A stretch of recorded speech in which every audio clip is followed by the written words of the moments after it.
Silas Boone did not wait for the woman to even set her trunk down. He was standing in front of the general store when the stagecoach rolled in.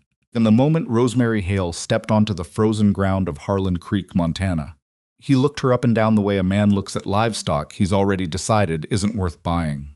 Then he turned to the three men behind him and said it loud enough for half the street to hear. "Well, Ethan Mercer's sent away for a woman now. Can't even find himself a real wife, so he's ordering one out of a catalog like a new pair of boots." The laughter that followed was the kind that had teeth in it. Rosemary stood in the wind with road dust on her coat and 2 days of sleepless travel in her bones. She heard every word. She did not flinch. She picked up her trunk with both hands and asked the stagecoach driver which road led to Blackthorn Ranch. That was the moment everything began. If you've ever arrived somewhere and known before a single door opened, before a single hand reached out that you were already being judged, then you already understand what Rosemary Hale felt standing on that frozen street. And if you've ever had to decide, in that same moment, whether to turn around or keep walking, then you know exactly what kind of woman she was. This is her story, and his, and two babies who didn't know enough to understand how close they came to losing everything. Stay with us through all 5 parts of this story. If it moves you, hit that like button and subscribe so you don't miss what comes next. And drop a comment telling us what city or country you're watching from. We want to see how far this story travels. Now, let's go back to the beginning. Ethan Mercer had not slept in 4 days. That was not an exaggeration. It was a fact, the same way the cold was a fact, the same way the 2 infants screaming in the back room were a fact. His wife Eleanor had died 11 weeks earlier, childbed fever, doctor said, as if naming it made it smaller, and in the time between her death and this particular Tuesday morning in early December. Ethan had learned exactly how unprepared he was to be a father. He had delivered calves in February blizzards. He had set a broken leg on a horse by himself with a plank of wood and a strip of leather. He had once tracked a wolf for 2 days through knee-deep snow because it had killed 3 of his lambs. He was not a man who panicked easily, but an infant who would not stop crying was something else entirely. 2 of them was something he had no category for. Clara and James Eleanor had named them before she lost consciousness. For the last time were 8 weeks old, and they cried in shifts, as if they had arranged it between themselves to ensure that at no point in any 24-hour period was there silence in the cabin. Ethan had tried everything he knew how to try. Warm milk from a cloth. Rocking, walking, standing still, singing badly, 2 songs he half remembered from his own childhood. Nothing worked for long. 30 minutes of peace, and then one of them would start up again and drag the other one along. Woman who came 3 times a week to help Mrs. Aldridge, the pastor's wife, had told him gently that what the babies needed was a mother's presence. Something consistent. Something that smelled right and felt right and didn't carry the particular exhausted desperation of a man who was in over his head. She had said this gently because she was a gentle woman. It had not made it easier to hear. The letter to the agency in St. Louis had been his brother's idea. Marcus Mercer lived 2 valleys over and had no patience for watching his younger brother destroy himself trying to manage alone. Red sat down at Ethan's table in October and laid it out plainly. Ranch needed tending. Cattle needed watching before winter set in. And 2 newborn babies needed more than a grieving widower who didn't know how to change a diaper without cursing. There were women, Marcus said, who came west for exactly this kind of arrangement. Practical women. Women who understood that frontier marriage was rarely about romance first. Ethan had written the letter sitting at Eleanor's table, in Eleanor's chair, using Eleanor's ink. He had not been able to explain, even to himself, whether that felt like a betrayal or something else. He had described the ranch honestly, the size of it, cattle, the cabin, which was solid if not comfortable, the location, 12 miles from the nearest town, which was Harlan Creek, a place of roughly 300 people, 1 general store, 1 saloon, 2 churches, and more opinions than any settlement of that size had any right to possess. He had mentioned the twins directly, their ages, their names, because leaving that out felt dishonest. He had said plainly that he was not looking for love. He was looking for partnership. Someone who could help keep the household alive while he kept the ranch alive, and who would, in time and with enough shared difficulty, perhaps become something more. It was not a romantic letter. He had not tried to make it one. The agency had written back with 3 profiles. He had read them all twice, and then chosen Rosemary Hale of Jefferson City, Missouri, not because she was the youngest or the most accomplished, or because her letter had been the most eloquent. Chose her because she had written, near the end of her letter, "I am not afraid of hard work or hard weather, and I do not require a man who pretends things are better than they are. I would rather have honesty than comfort." That had sounded like someone he might be able to talk to. Arrangement had been made by letter. She would arrive on the second Tuesday of December. He had written back to confirm it. He had not told her about the blizzard season or how bad it could get this far north. He had not thought to. That second Tuesday of December had arrived. Ethan was standing outside the cabin with James in one arm and Clara in the other, both of them wrapped in quilts and still complaining. Because the fire inside had gotten too smoky, and he'd had to open the door to clear it, and one thing had led to another, and now here he was, cold in the dark of early afternoon. 2 crying babies, and a fire that needed tending, and a stagecoach somewhere on the road from Harlan Creek that may or may not be carrying the woman who had agreed by letter to become his wife. Sky to the north was the color of a bruise. He had grown up in Montana. He knew what that color meant. The stagecoach came into view around the bend of the creek road 40 minutes later than expected. Ethan watched it come. Babies still fussing. Felt something he hadn't expected. Fear. Not the fear of the storm building behind him, though that was real enough. Something else. The fear of a man about to meet a stranger he has already made promises to, and who has made promises back, and who both of them know cannot easily be unmade. Driver pulled the horses up short of the cabin gate. Ethan walked forward. The door opened and a woman stepped down. She was not what he had imagined, which was fine because he hadn't allowed himself to imagine much. She was medium height, somewhere in her mid-20s, with dark hair that had come partly loose from its pins after however many days of travel she'd been through. She wore a brown wool coat that had been good once and was still decent. She was carrying a battered leather trunk that looked heavier than she made it appear. Her face was tired in the way that goes past just needing sleep tired, in the way that means something has been weighing on a person for a long time. She looked at Ethan. She looked at the babies. She looked at the sky to the north. "Storm's going to hit tonight," she said. It wasn't a question. "Tomorrow morning at the latest," he said. "Then we should get inside." She picked up her trunk. "Where do you want this?" He hadn't thought about where to put her trunk. He hadn't prepared a room. He hadn't, truthfully, prepared much of anything, because most of his mental energy in the past 11 weeks had gone toward keeping 2 infants alive and the cattle from freezing. "I can move some things," he started. "Show me the fire first," she said. "Something's wrong with your draft." She was right. The cabin had been filling with smoke because the damper was partially closed. He had bumped it weeks ago and not noticed. She found it within 2 minutes of stepping through the door, turned it correctly, and the fire stopped choking and began to draw properly. Ethan stood in his own cabin and watched a stranger fix something he had been suffering through for weeks without knowing what it was. James, who had been screaming for the better part of an hour, stopped when Rosemary turned from the fireplace, leaned over, and took him from Ethan's arm in one smooth movement. She held him against her shoulder and put her hand flat on his back and walked 2 slow circles around the room without saying a word. James stopped crying. Ethan stared. Rosemary looked at him over the baby's head. "He's cold," she said. "The quilt isn't thick enough. Do you have anything heavier?" "In the chest," he said. "Eleanor's my wife's, her things are." "Show me." Gaw, he showed her. She found a heavier blanket, wrapped James in it, and handed him carefully back to Ethan. Gand took Clara. Clara lasted about 90 seconds before she also quieted. Ethan sat down in the chair by the fire because his knees had done something unreliable. "I'm sorry the cabin isn't," he started. "It's fine," she said. She was rocking Clara with the ease of someone who had done this before. "Good cabin. It just needs some attention." Didn't ask what she meant. He had the feeling she would get to it. She did. Rosemary Hale had not come west because her life in Missouri had been good. She had come west because there was nothing left of it.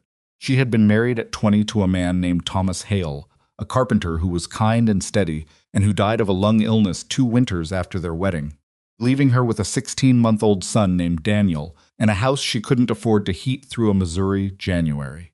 She had done everything she could. She had taken in sewing. She had kept a garden. She had borrowed against the house when she had to and paid it back when she could, always just barely, always with nothing left over. Daniel had died of fever in the spring of his 4th year. She had not talked about it since. There was nothing useful to say about it. Loss was a room inside her that she had closed the door on because she had to keep functioning. Again, she had learned. Got in the years since, that opening that door accomplished nothing except to leave her unable to get through the following week. So she kept it closed. She moved through her days. She answered an advertisement in a St. Louis newspaper for a mail-order agency and wrote a letter to a rancher in Montana she had never met, because the alternative was staying in Missouri, watching the walls of that house remember everything she'd lost. Montana felt far enough. She had thought about Ethan Mercer's letter many times on the journey west. He had been blunt, which she appreciated. He had not tried to sell her anything. He had told her about the twins, and she had sat with that information for a long time. Because 2 motherless babies were not a small thing to step into. And she knew it. She thought she knew why she was willing. She didn't examine that too closely. Some things were better approached directly without thinking too hard about them. What she had not expected, walking into that cabin, was how close to the edge of everything Ethan Mercer actually was. The cabin was not filthy, but it was badly neglected. Dishes were stacked unwashed. The floor hadn't been swept in weeks. Baby's wrappings were clean enough, which told her he had managed that much, but the food situation was grim. Half a sack of flour, some dried beans, a bit of salt pork, and not much else. There was enough firewood stacked outside for another 3 or 4 days, which, given what was coming from the north, was not going to be sufficient. She did not say any of this out loud. She started with what needed doing most and worked forward from there. Ethan sat by the fire with both babies in his lap. She had shown him how to hold them together. Clara on the left, James on the right, with his arms making a sort of cradle, and watched Rosemary move through his cabin the way a competent person moves through any unfamiliar space. Not frantic, not showy, steady and efficient and focused on the next necessary thing. She heated water and washed the dishes. She swept the floor. She found the flour and the salt pork, and she made something that qualified as a meal without asking him once where anything was, because she found things herself. Ethan could not remember the last time someone had cooked in that kitchen. When she put the plate down in front of him, she sat across the table, her own plate smaller, and they ate in silence for a while. Outside, the wind was picking up. He could hear it, finding the gaps under the door. "How long have you been alone with them?" she asked. 11 weeks. She nodded. Did not say anything sympathetic. He was grateful for that. "The woman who comes to help," he said. "Mrs. Aldridge. She comes Tuesdays and Thursdays and Saturday mornings." "That's not enough." "No. What do you do when they're both crying at the same time?" He looked at her. "I don't know. I just hold them and wait." She nodded again. "You can't hold them with the same grip. Clara's smaller. She stopped herself. "I'll show you tomorrow." "You should sleep tonight." "I'll take the first watch." "Just traveled for 2 days." "I know. I'll sleep after." He started to argue, and then looked at the dark circles under her eyes and the particular quality of her stillness, which was not rest, but the stillness of someone running on something beyond exhaustion, and he closed his mouth. "I haven't," he started, then tried again. "There's no proper room ready. I can sleep in the barn, and you can have the—" "Don't be ridiculous," she said. "December in Montana, and there's a blizzard coming. You'll sleep in the house." "I'll manage." She said it in the tone of someone who was not interested in discussing it further. Managed. The night was not peaceful. James woke twice. Clara woke 3 times. Ethan, who had told himself he was only lying down for an hour, fell into the deepest sleep he'd had in weeks and woke to gray morning light and the smell of coffee and both babies quiet. Lay still for a moment, trying to understand it. Then he got up. Rosemary was in the chair by the fire with Clara in her arms, James asleep in the wooden box that had been serving as a makeshift cradle, and a pot of coffee on the hearth and a bowl of oatmeal waiting on the table. She looked up when he came in. Her eyes were red-rimmed, but she was fully dressed. "They're all right?" he asked. "They're fine. James had some trouble around 3. Clara's been sleeping since then." She looked at the oatmeal. "Eat? Then you need to bring in more firewood before that storm hits." He ate. He brought in wood, 3 loads, stacking it inside along the east wall. Sky had gone completely white, and the wind was constant now, not gusting, but a steady push from the north that made the temperature feel 10 degrees worse than it was. When he came inside after the 3rd load, stamping the cold off his boots, Rosemary had both babies on the floor on a blanket, was down on her hands and knees making a face at James. James was making a sound Ethan had never heard from him before. A laugh, a small one, barely qualified, but a laugh. Ethan stood in the doorway with his coat still on and felt something shift in his chest in a way he hadn't been prepared for. Did that? He said. Rosemary sat back. He's been doing it for about 10 minutes. Come down here and try. I don't come down here. He got down on the floor. He was a large man, and the floor was not comfortable, and he felt vaguely ridiculous. But Rosemary showed him the face she'd been making a mild exaggeration. Eyes wide, mouth open, and James looked at him and then did it again. Small sound. Ethan stayed on the floor for 20 minutes. Day passed in work. There was always work. Rosemary had a list in her head, apparently.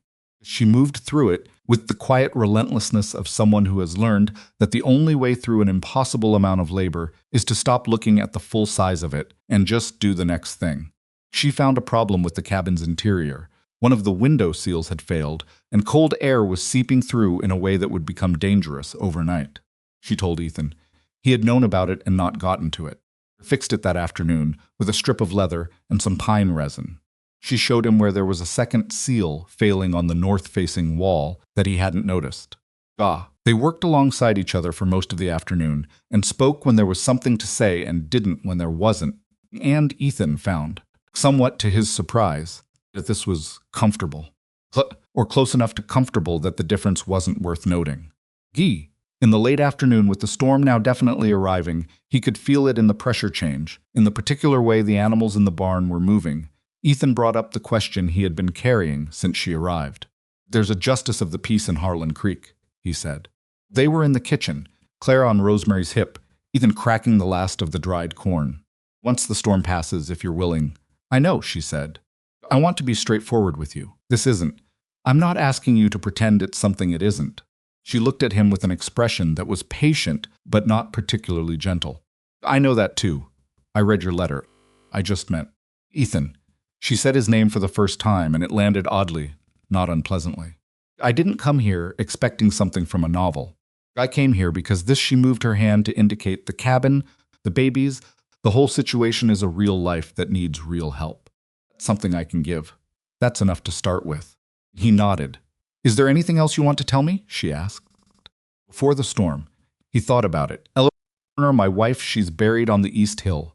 I go up there on Sundays when I can. Rosemary nodded. That's right, she said. It wasn't permission exactly. It was acknowledgement. He had not expected to feel better for having said it. Did. The blizzard hit at 11 that night. Ethan woke to the sound of it, a roar that seemed to come from everywhere at once. The wind finding every weakness in the cabin and testing it. He lay in the dark and listened to it, and then heard Clara begin to cry and got up. Rosemary was already there. She had the baby against her shoulder. Standing by the fire, which she had built up against the storm, the light orange and steady. She looked back when he came in. Go back to sleep, she said quietly. Can't, he said. She moved over, and he took the other side of the hearth, James still sleeping in the cradle. Stood there in the firelight, with the storm trying to take the world apart outside, and inside it was warm enough. And the babies were breathing, and Ethan looked at this woman who had been in his house for less than 24 hours and thought, with more clarity than he'd had about much of anything in the past several months, she knew what she was coming to. She came anyway. He didn't say it out loud. Some things didn't need to be said yet. Blizzard howled. The fire held. Clara eventually slept again. Rosemary stayed by the fire until she was sure the draft was stable. Then she looked at him, and there was something in her expression that he couldn't quite name, something between tiredness and a kind of cautious steadiness, like a woman who has learned to check whether a floor will hold before she puts her full weight on it. North pasture calves, she said. Are they sheltered? They've got a windbreak on the south side. Should be enough. Should be, she said, as if she was filing it away. Watched her. You farmed before. My father did. I grew up in it. Missouri farmland's different than Montana cattle country. It is, she agreed, but cold is cold and wind is wind and scared animals are scared animals. I'll learn the rest. She said it with such straightforward certainty that he almost believed her immediately. Almost. There was something else there, something she had said that had a careful quality to it, a particular thinness, the way someone speaks when they are choosing not to say a larger thing that is sitting just behind the smaller one they've chosen instead. He noticed it the way he noticed the second window seal failing, because he had learned to pay attention to the things people didn't quite say. He didn't press it. There would be time. Or there wouldn't, and the storm would take what it wanted, and they'd deal with what was left. Either way, they were in it now. By morning, the world outside the cabin had been reorganized. The snow had piled against the north wall to nearly 4 feet. The path to the barn had vanished entirely.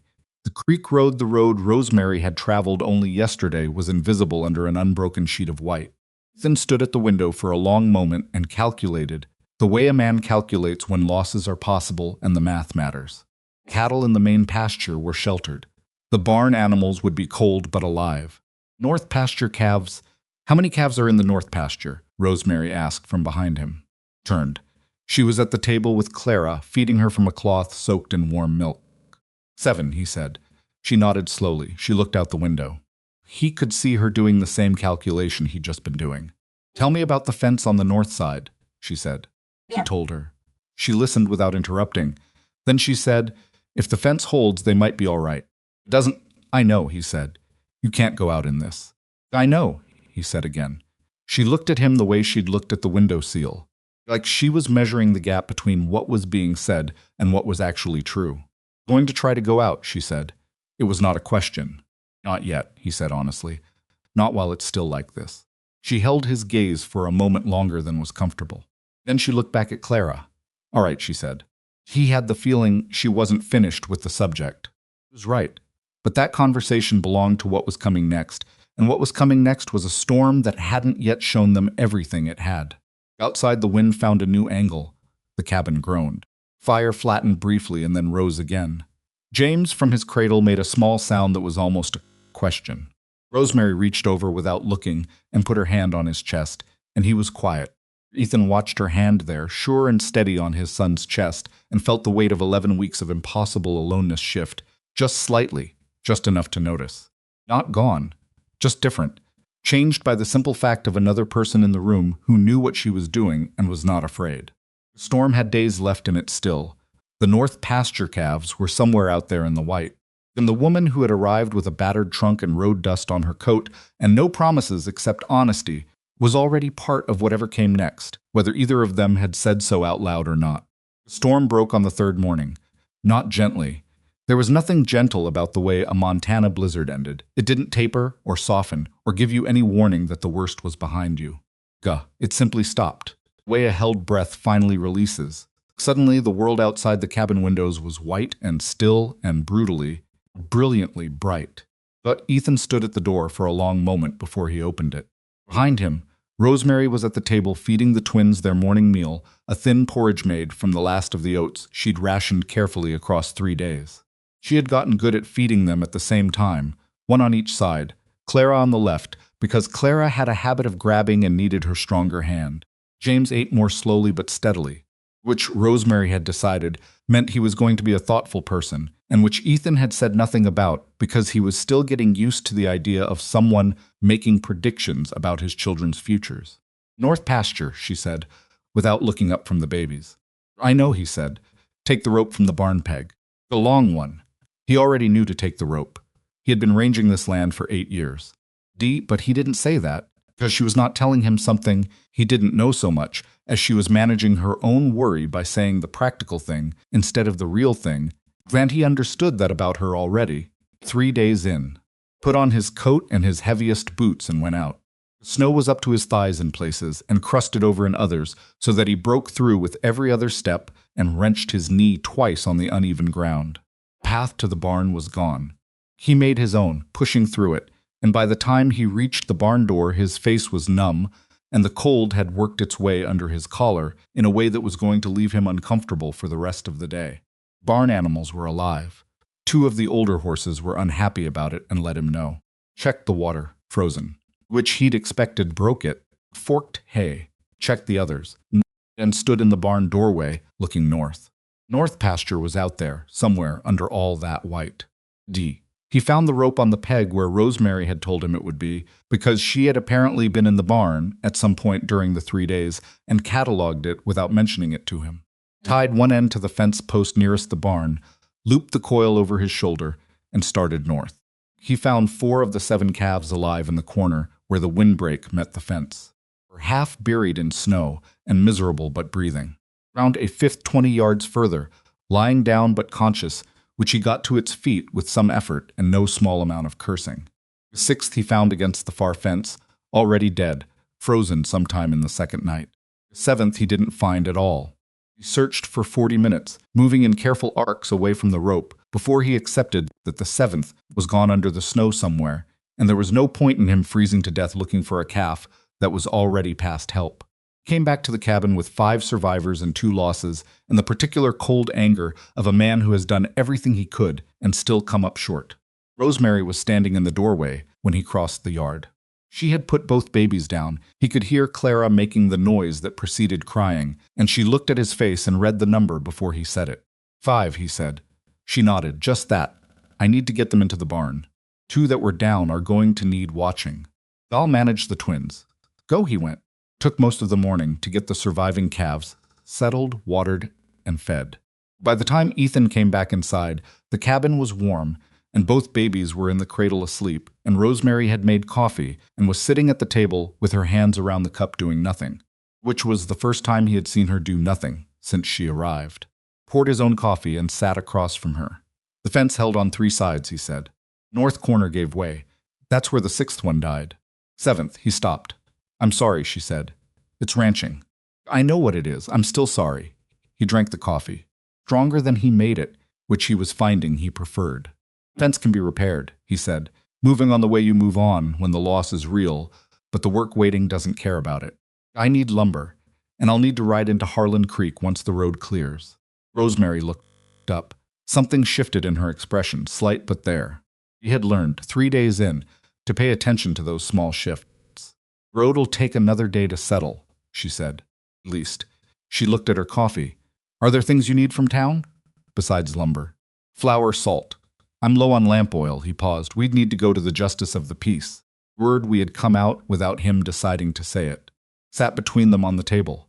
Yes, she said. We would. Neither of them said anything for a moment. I want to be clear about something, she said then. Before we go into town, I'm not asking you to act a certain way in front of people.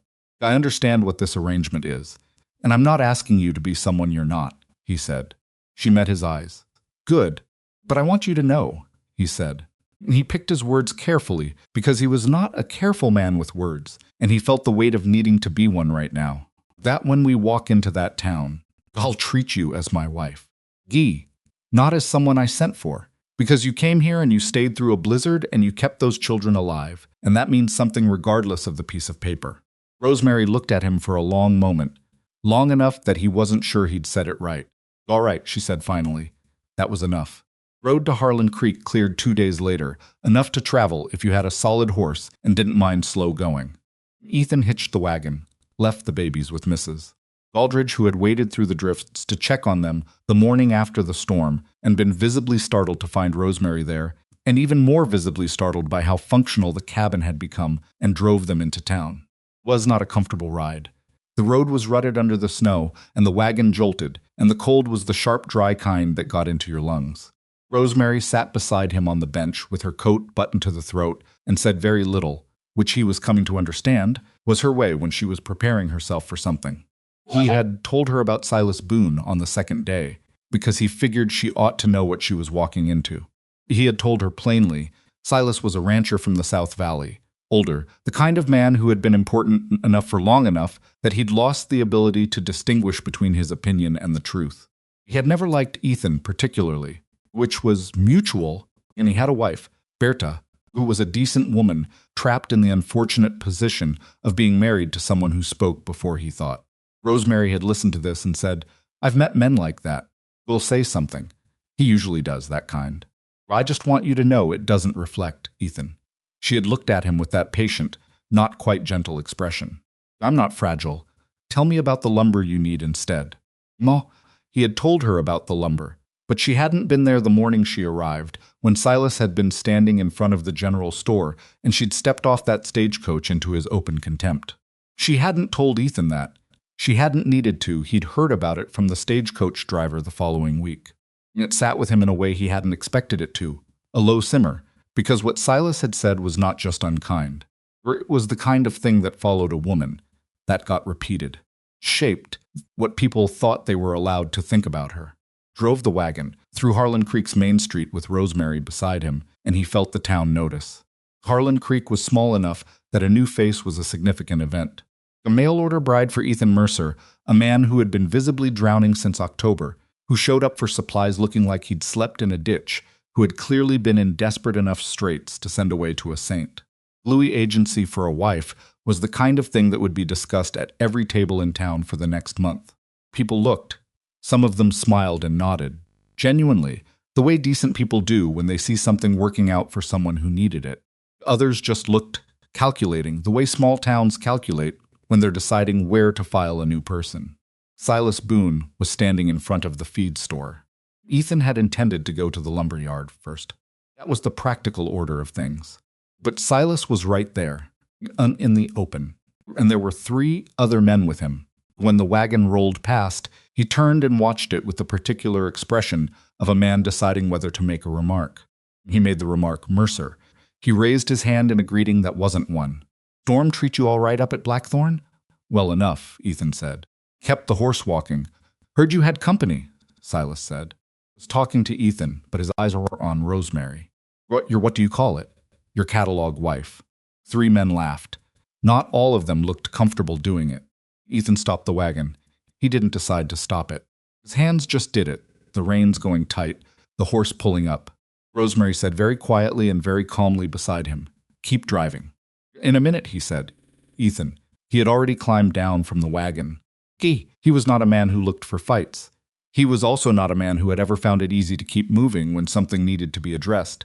And the voice that had just come out of Silas Boone's mouth had been saying things about Rosemary since the moment she arrived, and it was going to stop. Walked over to Silas, not fast, not with his hands up. Just walked over in the cold, clear air of a December morning in Harlan Creek and stood in front of him. Silas was bigger than Ethan, broader, with the settled weight of a man in his 50s who had done physical work his whole life. He didn't step back, but something shifted in his expression, a slight recalibration.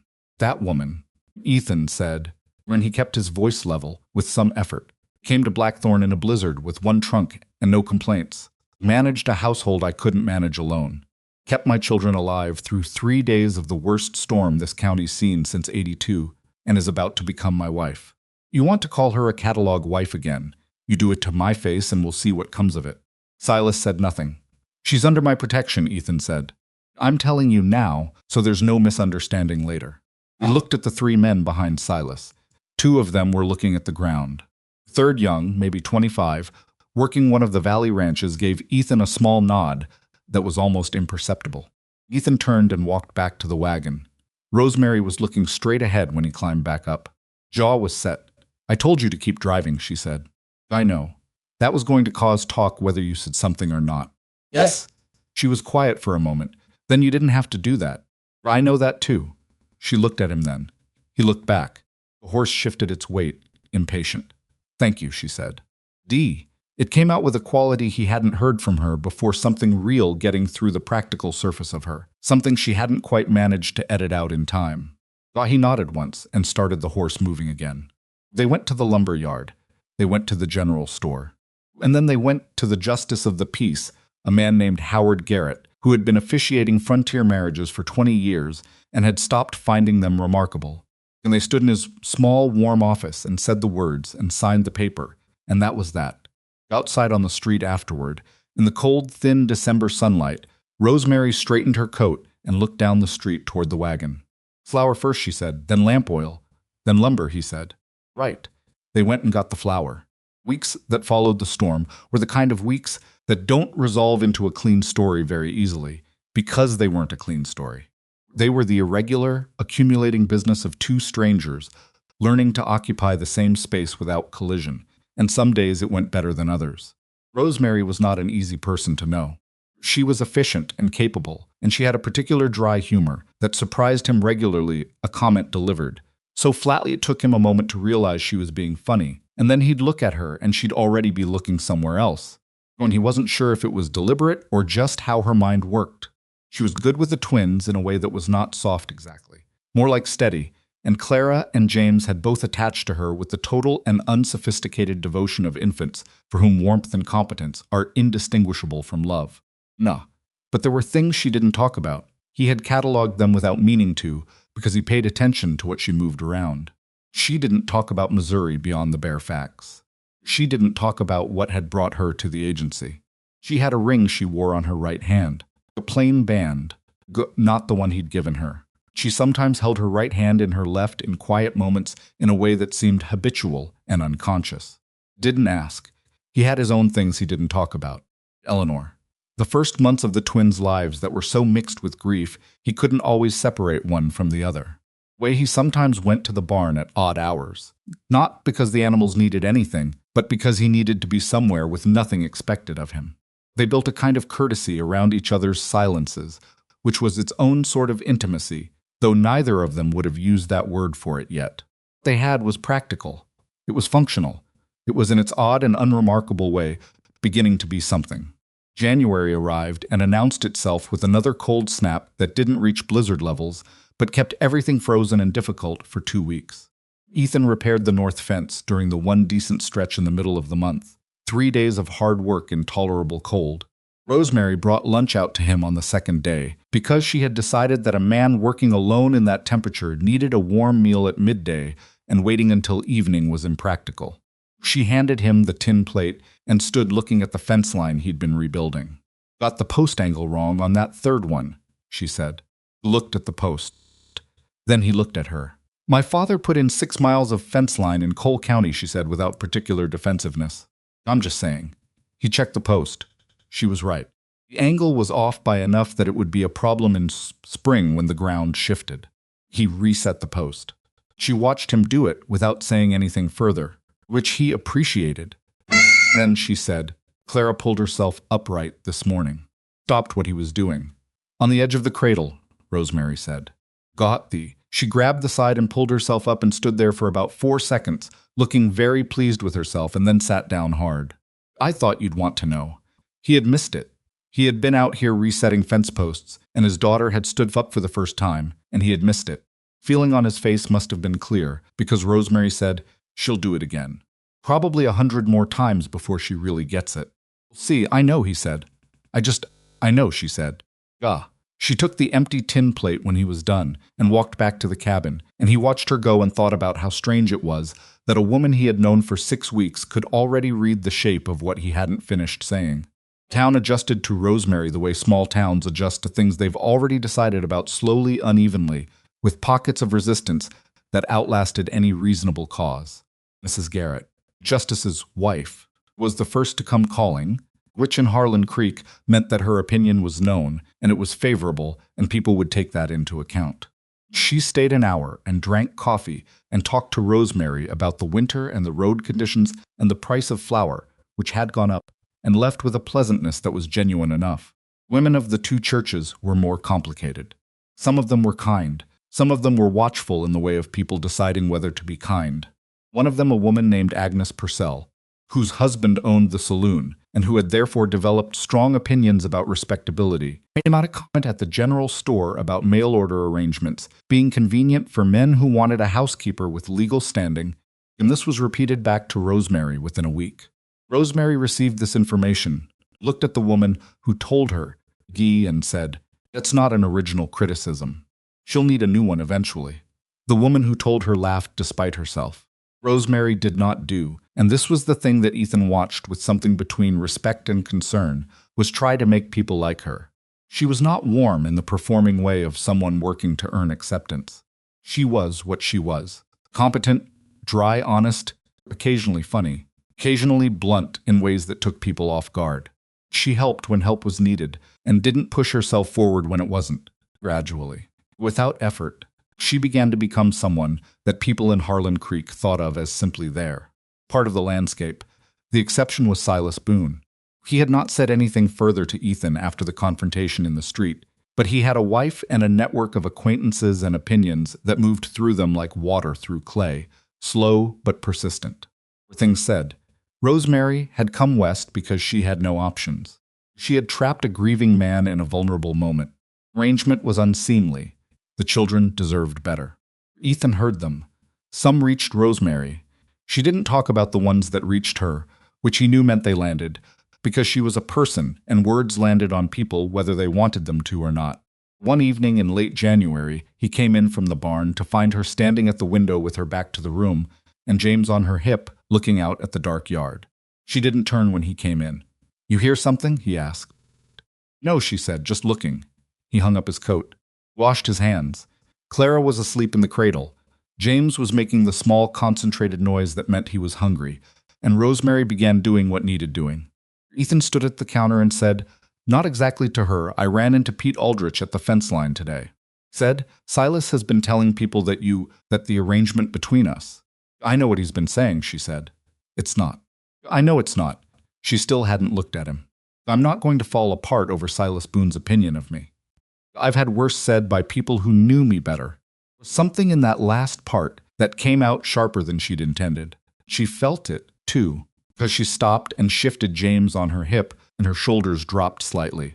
A small release. "Bothers you," he said. "Of course it bothers me." Her voice was even but not empty. "It's not the words. It's you know what it is. It's that no matter what I do here, some people already decided what I am before I stepped off that coach, and nothing I do will change it for them. That's a real thing. I'm not pretending it isn't." He didn't say anything. There wasn't anything useful to say that wouldn't be either too small or too large. "I'm not going anywhere," she said. And then before he could respond, "That's not what I meant. I meant I'm not giving him the satisfaction of leaving. So don't worry about it." "I'm not worried about it," he said. "I'm angry about it." She looked at him then, finally. Got that. There was something in her expression that he couldn't quite put a name to, something that looked like it was deciding whether to let itself be seen. "So am I," she said. That was all. But it was the first time they had been angry about the same thing at the same time, and both of them knew it. And the knowing of it was its own small thing. February came in cold and gray and relentless, the sky the color of old pewter from one end of the month to the other. Twins grew. Clara had begun to pull herself up reliably and then lower herself back down with the careful deliberation of someone who had learned a lesson about gravity. James had found his voice in a different way. He talked. Constantly. In a language that belonged entirely to him. Long, serious monologues delivered to anyone who would listen. Ethan listened. He had gotten better at that. Better at being in the room, not just in the house. Rosemary had not pushed him toward it. She never pushed. She arranged things and left the door open and let him figure out the rest, but she had shown him, by example, that being present with the twins meant being present, not just nearby, and the difference was significant.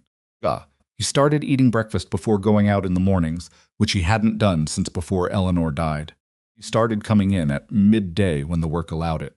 Started being a person who existed inside the cabin as well as outside it, which sounds like a small thing but was not. One Sunday he went up to the East Hill as he always did, and when he came back down he found Rosemary in the yard, wrapped in his spare coat because it was warmer than hers, breaking ice off the water trough with the back of an axe. "I could have done that," he said. "You were up the hill," she said, not pausing. He stood there for a moment. "You could come up sometime," he said. "If you wanted." Eleanor wouldn't. He stopped, reconsidered what he was about to say, and started again. "I think she would have liked you, actually. She had no patience for nonsense either." Rosemary stopped breaking ice. She looked at him. "You don't have to do that," she said. "I'm not doing anything. You're trying to make it easier for me to exist in the same space as her memory." She looked at the axe in her hand. "I appreciate it, but you don't have to. I'm not in competition with her." I know that.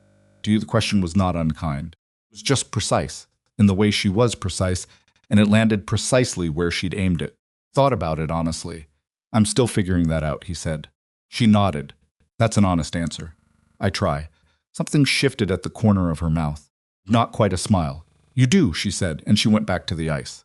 He stood there another moment, hands in his pockets, cold easy around him after all these weeks. And he thought that Eleanor would have liked her. Fairly sure of that. It was a strange thought to have, tender and difficult and somehow clarifying, and he held it for a moment before he let it go. The incident that changed things in Harlan Creek happened on the second Saturday of February, and it happened in the general store in front of 6 people. Rosemary had driven the wagon in alone. Ethan had stayed at the ranch with the twins, who were both fighting a cold that hadn't turned serious but needed watching, and Rosemary had said she could manage the supply run herself, and that was that. She had been doing it for 2 weeks by then, and the storekeeper, a man named Dwight Pierce, had stopped being surprised to see her without Ethan. She was in the middle of the dry goods aisle when Agnes Purcell came in. Agnes Purcell was not a bad person exactly. She was a person who had spent a long time in a small town being certain about things. And certainty, when it goes unexamined long enough, can calcify into something that looks like cruelty. She came in with another woman, saw Rosemary, and said, loud enough that the whole store heard it, "Oh, is Ethan's girl picking up again? Does he let her handle money now?" The other woman laughed, then looked uncomfortable about having laughed. Rosemary put down the flower she was holding. She turned around. She looked at Agnes Purcell with an expression that was entirely calm and said, "I handle the household accounts, yes. Ethan's very capable at ranching. The rest I manage. It's a practical arrangement." "I'm sure it is," Agnes said. "What I find interesting," Rosemary said, and her voice had not changed in temperature at all, "is that you've never said anything directly to my face before. It's always through someone else. If you have a concern about me or my marriage, I'd rather you brought it to me." Agnes blinked. "I'm not hard to find," Rosemary said pleasantly. "I'm at Blackthorn Ranch most days." She picked up the flower. She continued shopping. Agnes Purcell left the store without buying anything. Dwight Pierce, behind the counter, had the expression of a man who had just watched something he was going to be telling people about for a long time. When Rosemary came home and Ethan asked how town had been, she said, "Fine. Flour was a penny more than last month. I think Dwight's trying to see what he can get away with." "I'll talk to him," Ethan said. "I already did," she said. Looked at her. "He'll keep the old price," she said. Ethan went back to what he'd been doing, the particular quiet that was his version of being impressed. The story of what had happened in the general store reached him 4 days later from 3 different sources, and each version was slightly different in its details, but identical in its shape. Rosemary Mercer had stood her ground in public without anger and without apology, and had managed both Agnes Purcell and Dwight Pierce in the space of about 10 minutes. He didn't bring it up with her. He had the feeling she wouldn't have wanted him to make more of it than it was. But something shifted in the town after that. Slowly, the way things shift in small places, without announcement. People began to nod to her on the street with a quality that was different from the watching nod of assessment. She became someone you didn't quite want to underestimate, and in a frontier town where competence was the primary currency of respect, that was not nothing. On the last night of February, Ethan couldn't sleep. He lay in the dark listening to the twins breathe. They had moved the cradle into the main room near the fire, and on cold nights you could hear them from anywhere in the cabin, and he thought about the year that had just passed. Eleanor in the spring, the summer alone on the ranch, the grief of it, the functional numbness that had gotten him through the worst of it. The fall when the desperation had become clear enough that he'd sat down and written that letter. Blizzard. Rosemary in his doorway with snow in her hair looking at the sky to the north and saying the storm's going to hit tonight with the calm practicality of a woman who was already planning ahead. He thought about what she'd said on the hill. "I'm not in competition with her." Thought about Eleanor's chair, the one by the fire that Eleanor had sat in every evening. Rosemary had been using without comment because it was the chair closest to the fire, and therefore the practical choice, and how he had waited to see if that would bother him and found that it didn't. He wasn't sure when that had happened, the not bothering. It hadn't been a decision. It had just arrived. In the morning, Clara woke first, which was unusual. She made the sound that meant she wanted attention, and he got up before Rosemary could, lifted her out of the cradle, and carried her to the window to watch the gray February light come up over the east hill. "Morning," he said to her. She was unimpressed by the light, but interested in his beard, which she grabbed with both hands and pulled with remarkable confidence. "Ow," he said. Clara released him and looked delighted. Behind him, Rosemary made a sound that was, unambiguously, a laugh. Real one, the kind she didn't always let out. He turned around and she was sitting up in bed with her hair loose around her shoulders, looking genuinely amused. "She's been doing that for 2 days, Rosemary said. "I didn't warn you, because I thought it was funnier this way." "That's cruel, it is," she agreed. "Good morning." "Good morning." She got up. Days started the way, days started now the fire. Twins, coffee, accounting of what the ranch needed, and what the weather was doing, and what could be managed, and what would have to wait. The ordinary. The creative business of a household in which 2 people had gradually, imperfectly, without ceremony, learned to function as something more than 2 strangers sharing a roof. James eventually woke and announced this with his usual enthusiasm. Clara let go of Ethan's beard to look over at her brother, with the expression she always wore when he made noise tolerant, slightly superior, ultimately engaged. Rosemary moved past Ethan to the cradle, touched James's cheek once, and then went to the fire. It was not a perfect morning. The lamp oil was getting low. One of the horses had been favoring a front leg since yesterday, and Ethan would need to look at it. The flour supply was going to run short before the next supply run. But it was a morning, a real one, with 2 children and bad coffee and cold windows, and someone who knew where the rope was kept in the barn, and someone who could read the color of the sky to the north and tell you what it meant. East Hill caught the first pale light of the day. The march was coming.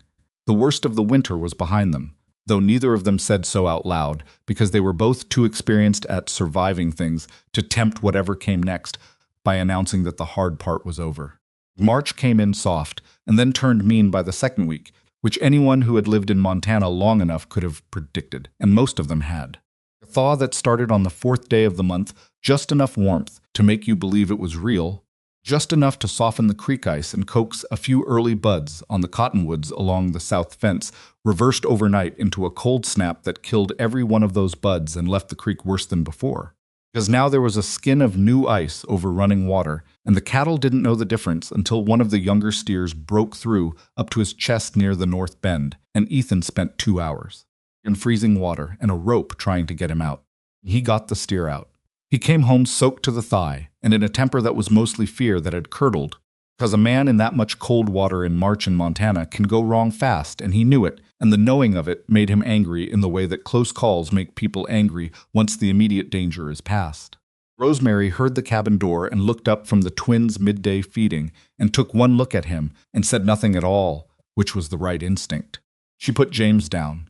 He protested, handed Clara to Ethan along with a dry towel, and went to the bedroom and came back with dry clothes without being asked. The steer, she said, alive. Stupid, but alive. Sit, she said, tilting her head at the chair by the fire. He sat, which was also not something he always did when she suggested it. Clara, sensing his agitation, studied his face with the focused attention she applied to things she was still figuring out. She reached up and put one small hand flat against his cheek. He held very still. Clara seemed satisfied and looked away. Something about that, the simplicity of it, the total uncuriousness of an 8-month-old about the specifics of why a person needed settling, the just doing it of it, made the anger ease out of him in a way that his own willpower hadn't managed. Rosemary came back with coffee, and he drank it, and she sat across from him with James back in her arms, and they talked about the creek and the steer, and what needed to be done about the north fence approach to the water. Practical conversation about a practical problem. And by the time the coffee was done, he was warm, and the crisis had folded itself back into the ongoing accounting of ranch life where it belonged. "You should have taken someone with you," she said, when they were nearly through it. "Wasn't anyone to take. You could have waited for Pete Aldrich." The steer couldn't wait for Pete Aldrich. She looked at him with the expression he'd learned, meant she was right and knew it, and was deciding whether it was worth pressing. She decided it wasn't. But the expression left a residue, the way her expressions did, a sense of something filed away for later. "Time," she said. "If there is a next time, Ethan." "All right," he said. "Next time." Spring arrived for real in the 3rd week of April, and with it a change in the rhythm of the ranch that Ethan had forgotten could feel like relief. Frozen ground softened. The cattle moved differently, with less of the tight conserving tension of cold animals and more of the loose ranging energy of animals that remembered what grass tasted like. Days got longer, and the light got warmer, and the twins, who had been spending most of their lives inside the 4 walls of the cabin, began to be brought out into the yard for short stretches in the afternoon. Clara's reaction to the outdoors was to try to eat it. Everything she could reach went directly toward her mouth: grass, gravel, corner of Ethan's boot, the leaf that drifted within range. Rosemary intercepted most of it with the patient reflexes of someone who had been doing this for months and had developed an advance read on Clara's particular brand of curiosity. James, on the other hand, just looked. Sat in the crook of Ethan's arm and looked at everything: the sky, a barn, cattle in the far pasture, the way the wind moved the new grass, with the same concentrated seriousness he brought to his indoor monologues. He looked the way someone looks when they are seeing something for the first time and trying to understand where it fits in the order of things. "Going to be a quiet one," Rosemary said, watching him. Like me, Ethan said. She glanced at him sideways. I didn't say that. You were thinking it. I was thinking it, she agreed. Looked at her over James's head. Squatting down on the ground, trying to coax Clara into releasing a pebble, her hair coming loose from its braid. Mud on the knee of her dress from where she'd knelt in the wet yard. Laughing, actually laughing. The real kind, not the restrained sort she used in public at Clara's expression of outrage at having the pebble removed. It was the first time he had seen her look fully at ease. Not the dry half-ease of competence, not the particular careful settledness she maintained most of the time. This was different. This was a woman with her guard completely down in a moment that wasn't requiring anything of her except to be there. Looked away before she noticed him looking. It was around this time that the town's opinion of Rosemary completed its slow migration from watchful neutrality to something approaching genuine regard. It happened through accumulation rather than event, the way most real changes in small communities happen. She had helped 3 times with things that needed helping. When Martha Aldrich's second child came early and difficult in late March, Rosemary had driven to the Aldrich homestead and stayed 2 nights because Martha's mother was in Missouri and someone needed to be there who knew what they were doing. When old Carl Brent's barn roof collapsed under the late snow, she had organized the food side of the repair effort, who would bring what, when, to whom, with an efficiency that made the whole thing happen faster than it would have otherwise.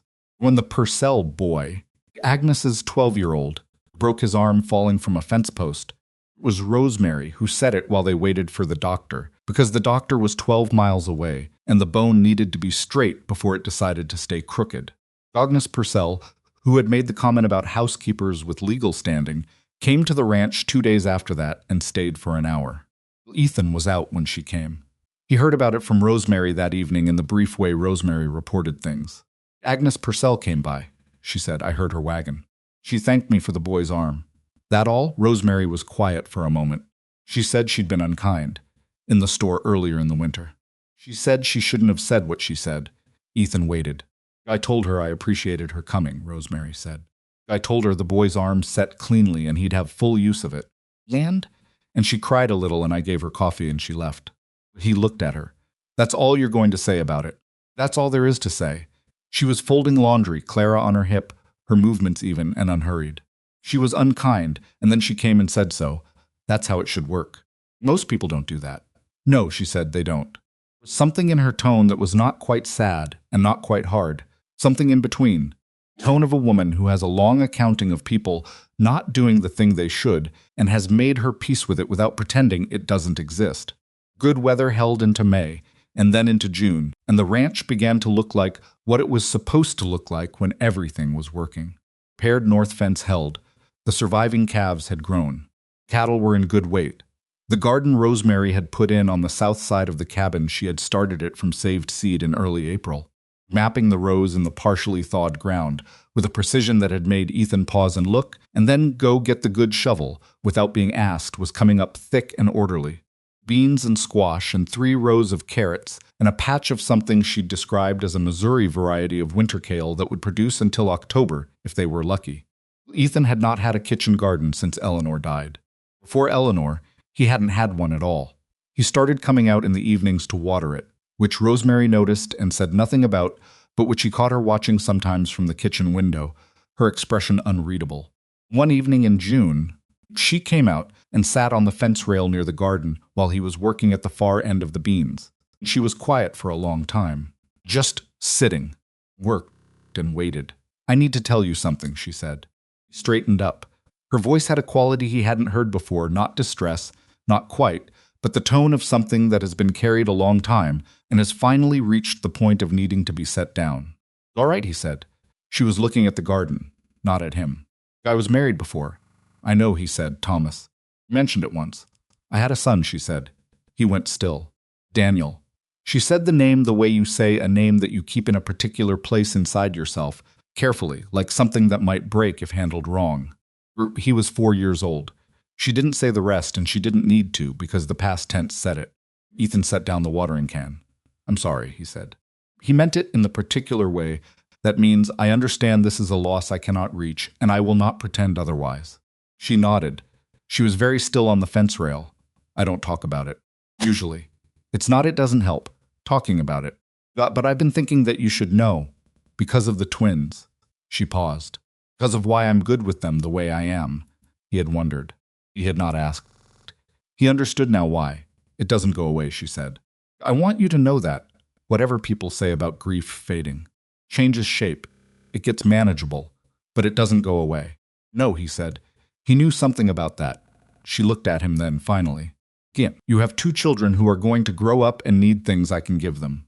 It matters to me, not just the arrangement, not just the practicality of it.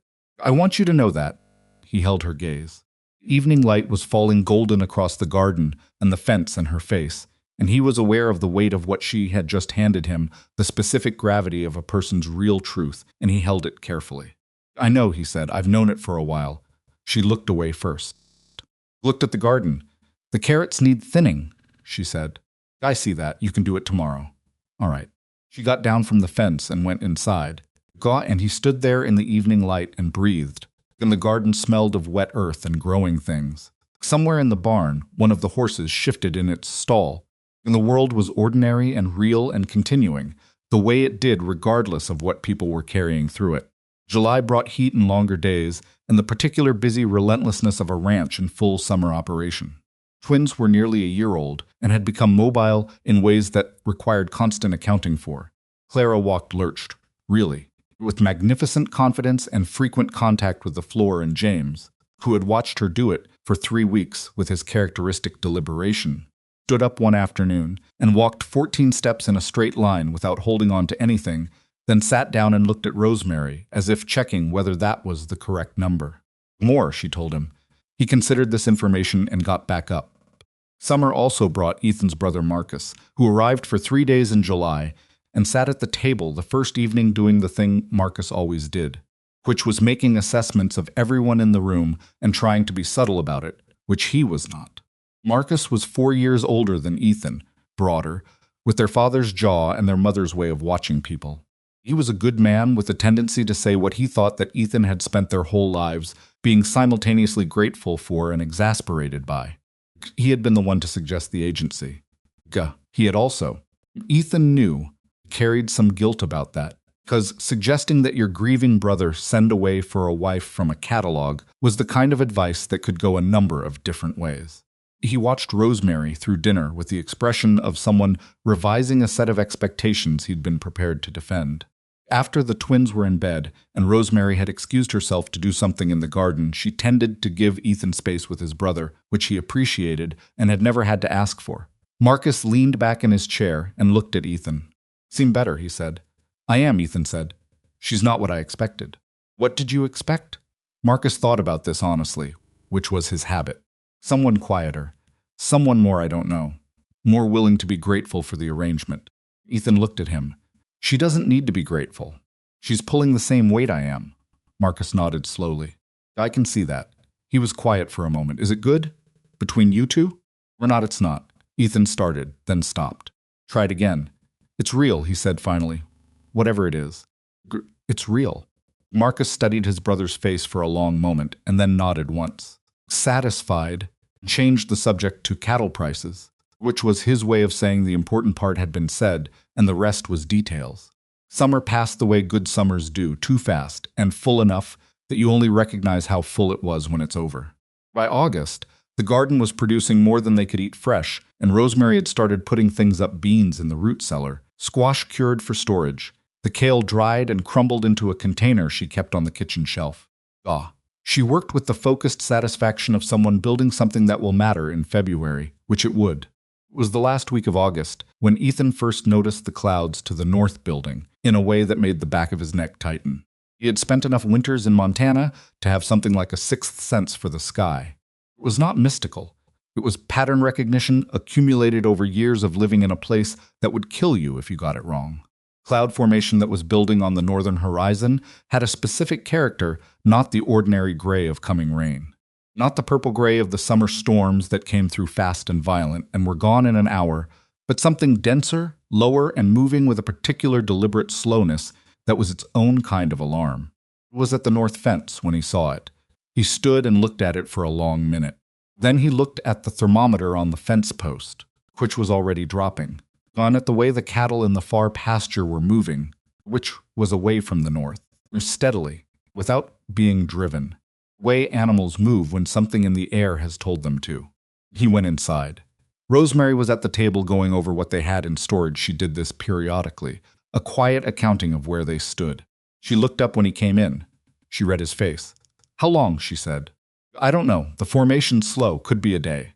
Could be less." She stood up. "We need to bring in firewood." "I know. I'm going to check the north pasture fence first." "Ethan." Her voice had the quality that meant she was saying a real thing. "Fence can wait. The firewood can't. The calves. Better off with 4 walls of stacked wood between us and whatever that is than with a fixed fence post." She was already moving, pulling on her work coat. "Tell me what to do," he told her.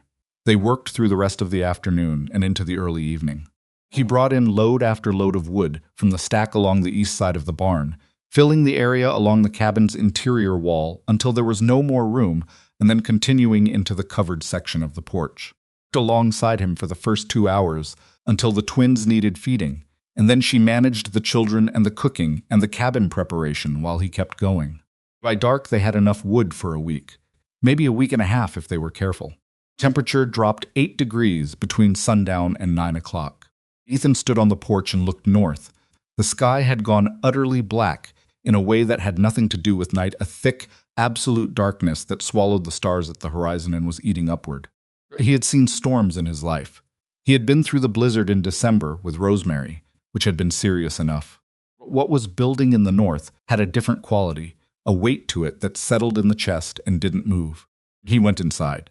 Rosemary was by the fire with both twins, Clara asleep against her shoulder, and James fighting sleep with the dogged persistence he brought to things he didn't want to do. She looked at Ethan over James's head. "It's bad," she said. It was not a question. "I've been thinking about the north pasture calves," he said. "I know you have. There are 9 of them in there. The fence gives on the north side, the way it did in December. Repaired that fence. I know. But the ground's different now. Frost heaves have Ethan."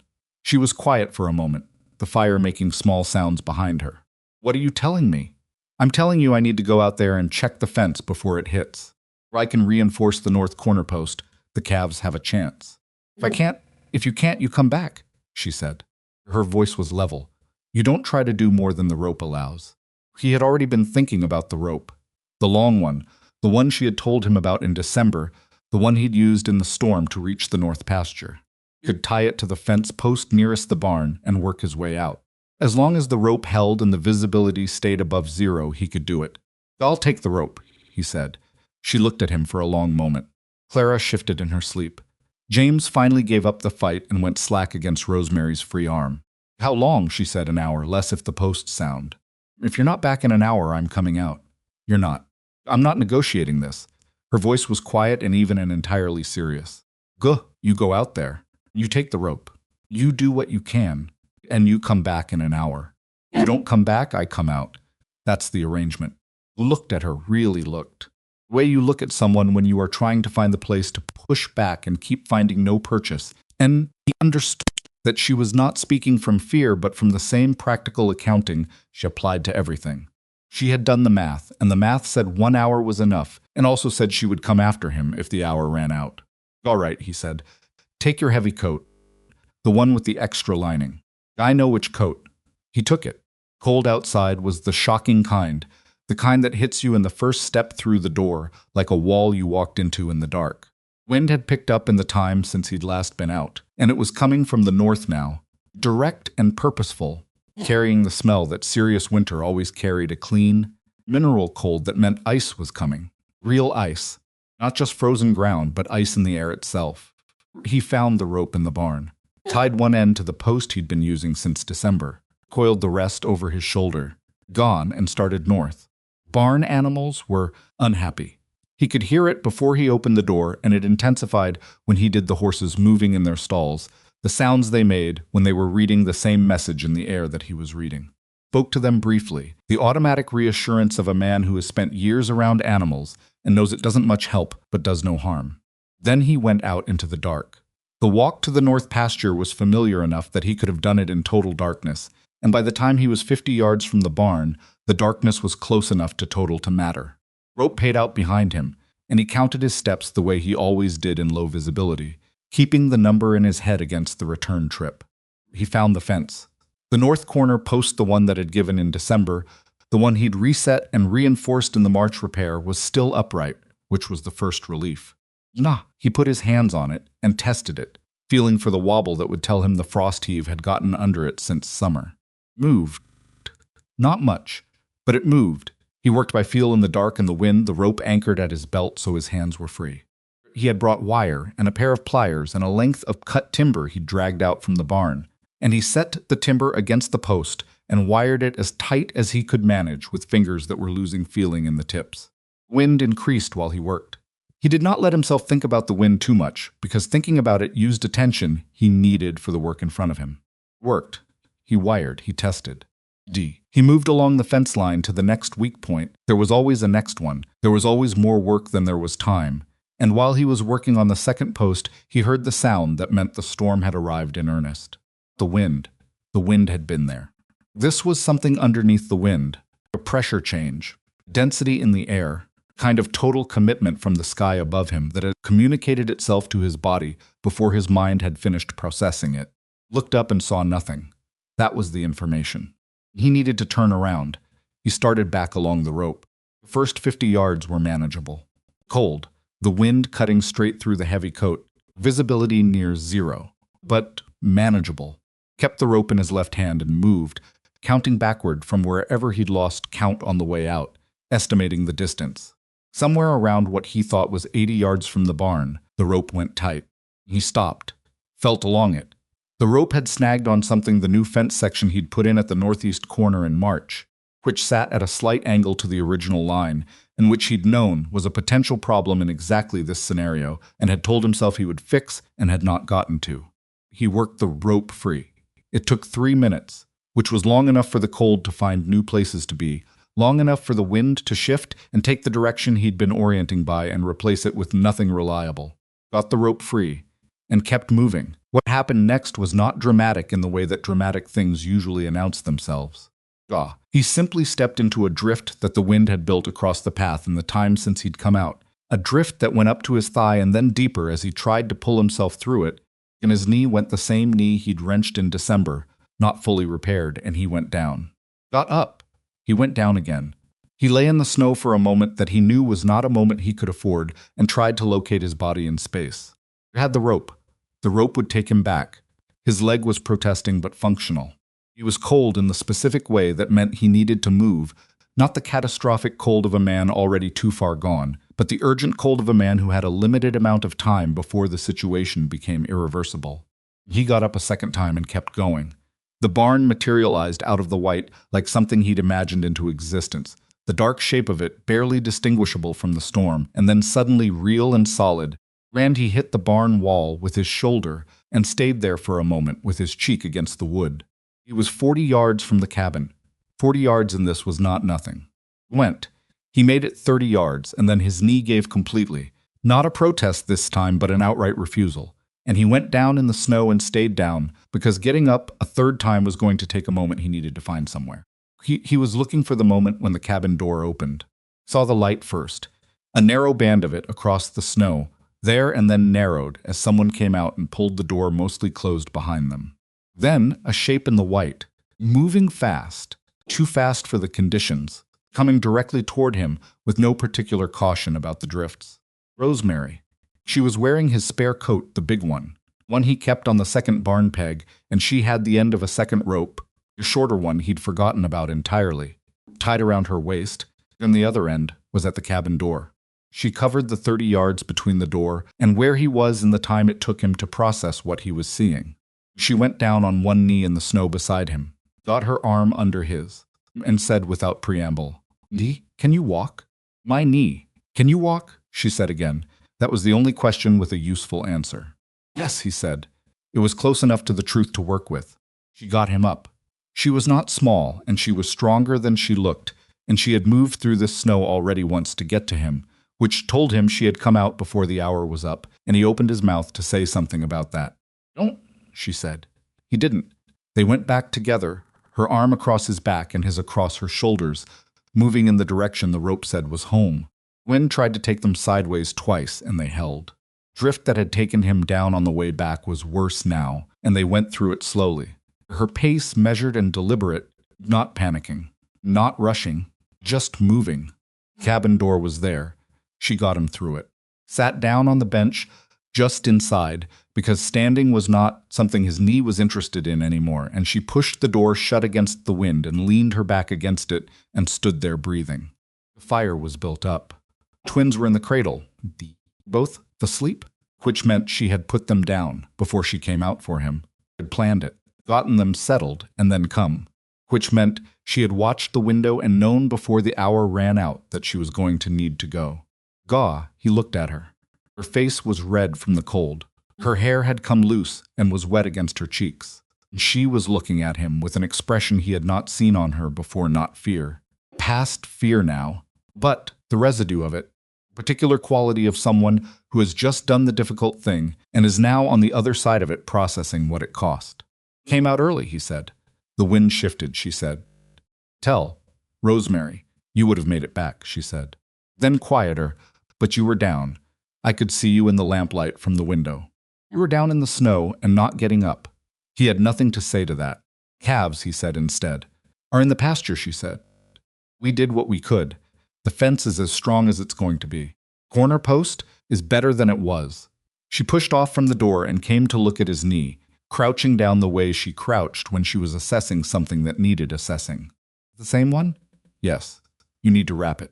I know. I'll do it. She wrapped it. She was efficient about it and not rough, and she did not tell him he should have been more careful, which he appreciated, because he already knew it and saying it wouldn't change the knee. When she was done, she sat back and looked at him. The fire was loud in the quiet the storm had made around the cabin. Outside, the wind was fully committed now, the kind of commitment that meant it wasn't going anywhere for a while. Thank you, he said. She looked at him steadily. Don't thank me, she said. You'd have done the same. I would have, he said. And then, but that doesn't make it small. She looked at the fire. Gaw, her jaw worked slightly. Something was moving through her expression that she was not quite containing, some larger feeling that the practical surface of her was holding, but not without effort. Those twins are in that cradle, she said. They need their father to come back from the snow. She said it like that was the whole of it, like the entirety of why she had tied a rope around her waist and walked out into a blizzard was reducible to that one practical fact. He let her have it. He was learning when to let her have the smaller version of a true thing, because sometimes the smaller version was the one she could carry.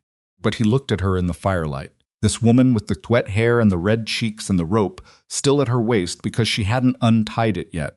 He knew as clearly as he'd known anything in a long time that what she had just done was not small. Not even close. The storm pressed against every wall of the cabin. The fire held. The twins slept, and the two of them sat in the warm room at the end of a day that had come very close to going differently, not quite touching, not quite the distance apart they'd been that morning.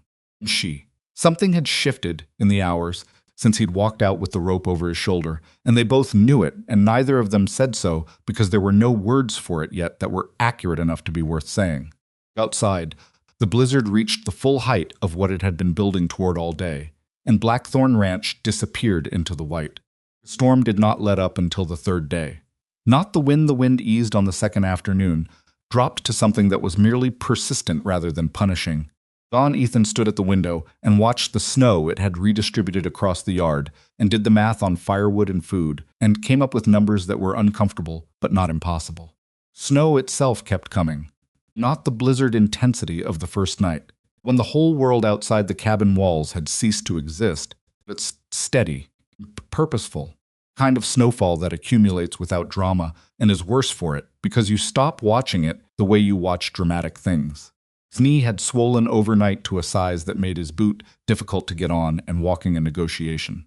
Rosemary had rewrapped it in the morning without comment and told him to stay off it as much as possible, which was advice he took selectively based on what needed doing. What needed doing on the first full day of being trapped was an accounting of where they stood. Firewood, enough for 4 days at normal use, 3 if the temperature stayed where it was. Rosemary had already started managing the fire differently, building it higher during the coldest parts of the day and letting it drop in the middle hours when the cabin held its warmth, and he'd watched her do this without interfering, because she Was right, and he knew it, and there was no useful contribution he could make to the conversation. Food, more complex. They had the dried beans, the stored squash from the garden, a portion of salt pork that was adequate, flour for bread, and the dried kale Rosemary had put up in August. They had, by Rosemary's accounting, done over the kitchen that morning, while Ethan sat at the table with his knee elevated and felt useless. Enough for 8 to 10 days if they were careful. They would need to be careful. Water was not a problem as long as the snow kept coming, which it would. The ice could be melted. The twins were the wild variable. Were healthy, neither of them had developed the cold that had worried Rosemary earlier in the fall, and both seemed unbothered by the storm in the specific way of very young children who do not yet understand what outside weather means. But they were active now, walking, getting into things, requiring a level of management that did not pause for blizzards or strained knees or the particular exhausted tension of two adults who had spent the previous night being grateful they were both still alive and not quite knowing how to talk to each other about it. Clara had discovered the firewood stack along the east wall and had strong opinions about rearranging it. James had found a gap under the kitchen bench that he could fit into and emerged from regularly to the visible satisfaction of no one but himself. His life in a small cabin with 2 one-year-olds during a 3-day blizzard was not the kind of thing that left a person much time for quiet reckoning, which was, Ethan suspected, not entirely a bad thing. On the second day, the firewood calculation became urgent in a way that moved it from background worry to immediate problem. Temperature dropped overnight to a level he hadn't seen since the February of 3 years prior, when he'd lost 2 horses and a section of the barn roof and had spent a week afterward rebuilding with borrowed lumber and cold hands. Cabin held its heat well. It was solid construction. The thinking of a man who had understood Montana winters but holding heat at this temperature required the fire to stay higher than their supply could comfortably sustain. He told Rosemary the number in the morning. She stood at the window looking at the yard, which was a flat white expanse with no visible features, because every feature had been buried, and was quiet for a moment. "Chairs," she said. "There are 4 chairs," he said, "plus the 2 benches. The benches stay." She turned from the window. 2 of them. The ones that are oldest. He looked at the chairs. 4 of them.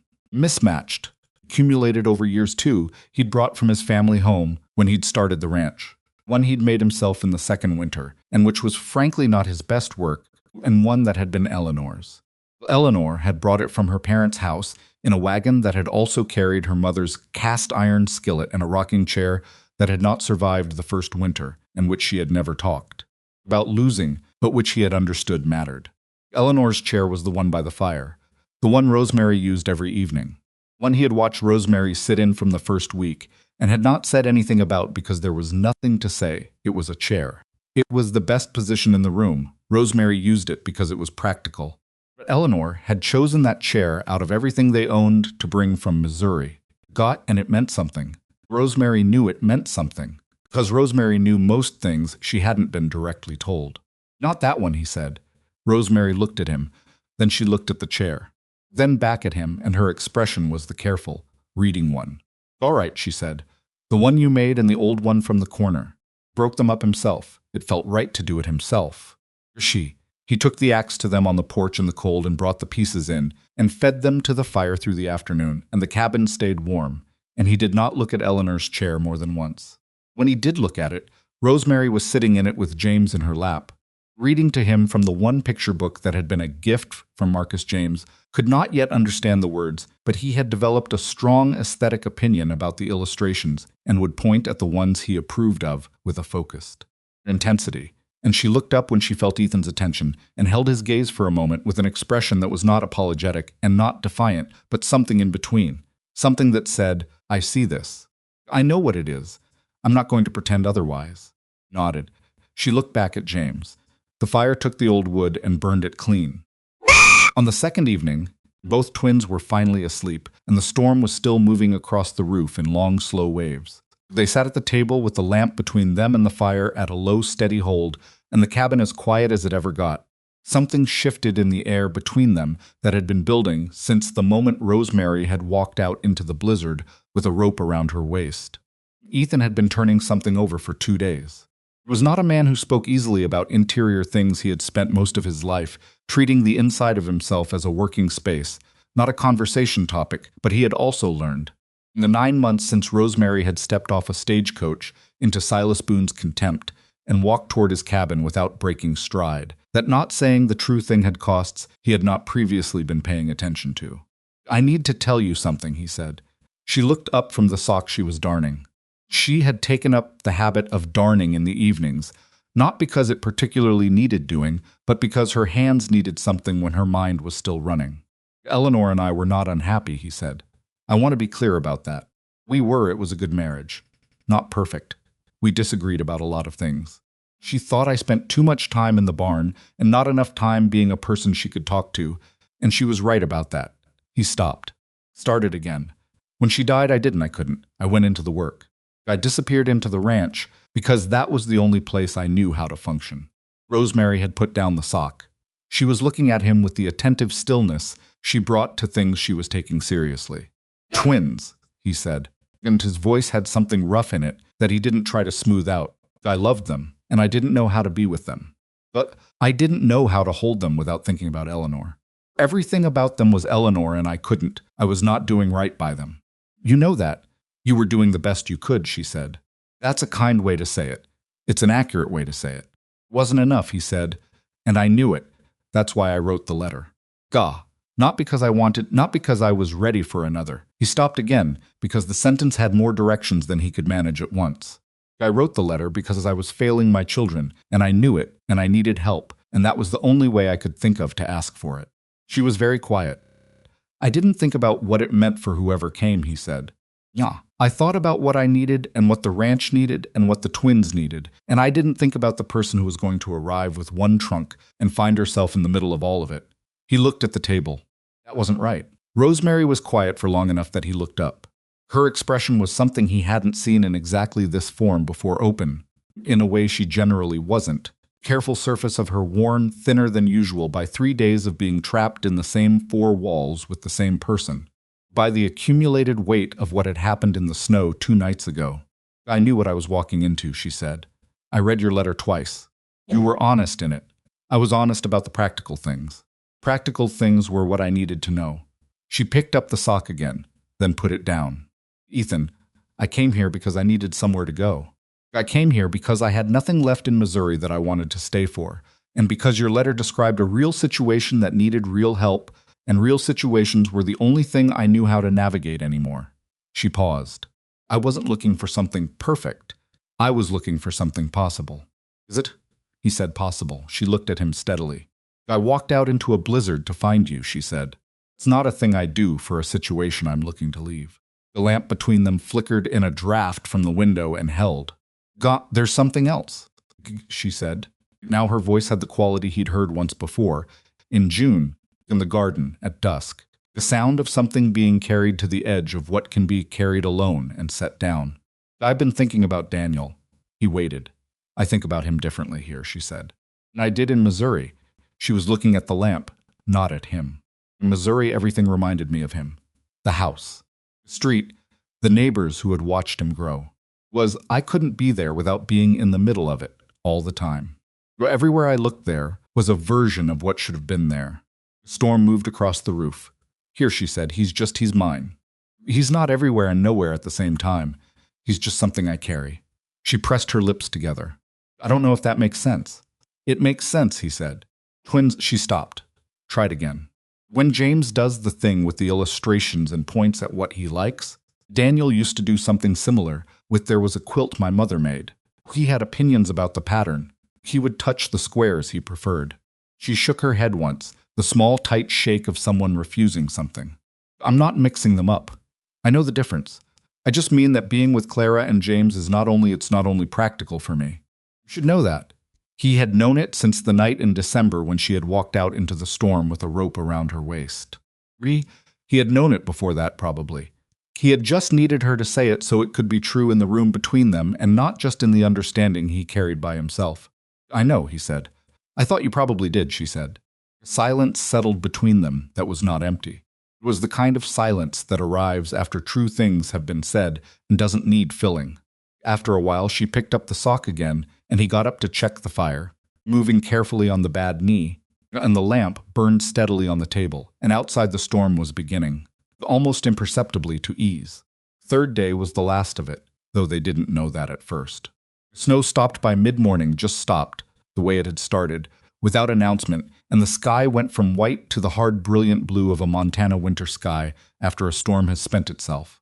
Cold was still serious, the kind that crystallized your breath and made the air feel thin, but the wind had gone, and the silence it left was enormous and clarifying.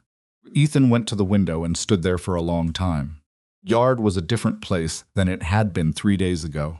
Drifts had reshaped everything. The path to the barn was gone again. The garden fence had disappeared. The east woodpile was a long, smooth mound. The cabin was standing. The barn was standing. Smoke from the chimney was going straight up into the blue sky, which meant no wind, which meant the worst was past. "Stopped," he said. Rosemary came to stand beside him. She looked at the yard and then north, toward the pasture. "Calves," she said. He had been thinking about the calves. He went out first, on the bad knee, with a stick he'd cut from the firewood as a makeshift support, and broke a path to the barn. Barn animals were in poor temper but alive, which was the right result. Fed and watered them, and then with the rope out of habit now, out of a respect for what Montana could still do even when the worst had passed, went north toward the pasture. Found 7 of the 9 calves alive. 7 out of 9, with a fence that had held on 3 sides, and given 6 inches on the 4th, enough to let the 2 that were gone through. Probably, during the worst of the first night, and there was no finding them now. He stood in the pasture with the 7 living ones moving cautiously around him, their breath clouding in the cold air. And he looked at the fence line, and thought about the corner post he'd reinforced in the storm, and the wire he'd run by feel in the dark, and he thought that without that work there might have been fewer than 7. He came back to the cabin and told Rosemary. She received the number the same way she'd received the number after the December blizzard, without making it more or less than it was. 2 losses. 7 survivors. The fence held where it needed to. "We need to get them to the barn," she said. "I know. I'll need help moving them. I'll get my coat." "Your knee," she started. "Knee is fine for this." It was not fine, but it was functional, which was close enough. They spent 2 hours moving calves from the north pasture to the barn in the brilliant cold, which was slow work on uncertain footing, and required patience from all parties, including the calves, who had opinions about the situation. By the time they were done, both of them were cold through, and the twins had been in the cabin alone for longer than was comfortable, a fact that accelerated the last 2 calves' journey considerably.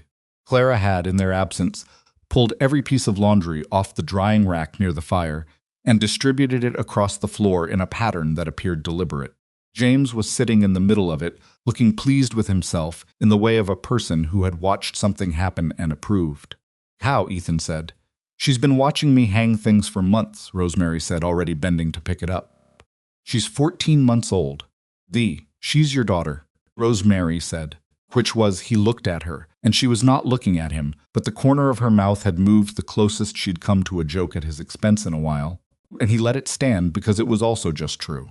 Days after the storm were the particular kind of exhausting that comes after a sustained emergency finally releases its grip, not the adrenaline exhaustion of the crisis itself, but the deeper kind that lives in your bones and makes ordinary things feel like they're happening at a slight remove. They worked their way through what needed doing. The path to the barn became permanent again.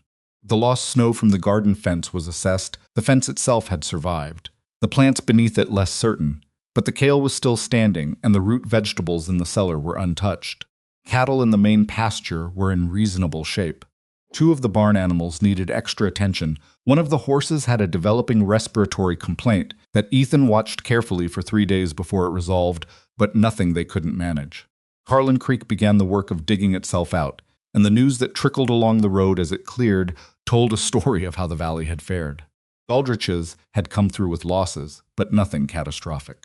Brennan family at the south end had lost most of their chickens when a section of their coop collapsed. Old Carl Brent, who had rebuilt his barn roof after the spring collapse and had done it well, had no significant damage at all and was apparently insufferably smug about it. Silas Boone had lost 1/3 of his cattle. The news arrived with Ethan's brother Marcus, who made it through on the road 4 days after the storm ended and sat at the kitchen table drinking coffee and explaining the valley's situation with the careful neutrality of a man delivering information he knows will be received with mixed feelings. "How many?" Ethan asked. 60 head, they're saying. Maybe more. Marcus wrapped both hands around the cup. His north pasture fence gave completely. They were out in it for 2 nights before anyone could get to them. Ethan was quiet. 60 head for a ranch's size was serious. Fatal, depending on what he'd saved and what he owed, but the kind of loss that would shape the next 3 years. "Is Berta all right?" Rosemary said. She was at the counter with James on her hip, Clara at her feet assembling and disassembling a wooden spoon collection she'd claimed from the low kitchen drawer. Marcus looked at her. He always had a moment of adjustment when he saw her now. Ethan had noticed the recalibration of a man whose expectations kept getting revised upward. "She's all right. Shaken. The counting of losses takes time." Rosemary nodded. Something moved through her expression that Ethan recognized as her planning face, the one she wore when she was already 3 steps into a problem while everyone else was still identifying it. "What's their food situation?" she said. Marcus raised his eyebrows slightly. "I don't know exactly. If the cattle died, their winter income is gone. That affects everything." She shifted James on her hip. "We have the kale. Most of the root stores. I could make up a parcel." Ethan looked at her. "Man has been unkind to you since the day you got off the coach," Marcus said, not accusing her of anything, just stating the thing that was there to state. "Has," Rosemary agreed. "His wife hasn't been, and his wife is the one who'll be managing the household through this." She looked at Ethan. "It's the right thing to do." Ethan thought about Silas Bond's voice outside the general store. Ethan Mercer's sent away for a woman now. Your catalog wife. He thought about the months of low-level cruelty that had moved through the valley on the current of Silas's opinion. He thought about what it had cost Rosemary, not in the ways she'd shown him, because she showed very little, but in the ways he'd learned to read and the things she didn't say. Thought about her making bread with Berta Boone from whatever remained. "Take the kale," he said, "and whatever else you think." She went on a Tuesday 2 days later, when the road was passable enough. She drove herself, which Ethan had stopped arguing about in February. She came back 2 hours later with the empty basket, and a quietness that was not sad exactly, but was the quietness of something that had cost something and been worth it. Didn't ask immediately. He'd learned the rhythm of her, when to wait and when to ask.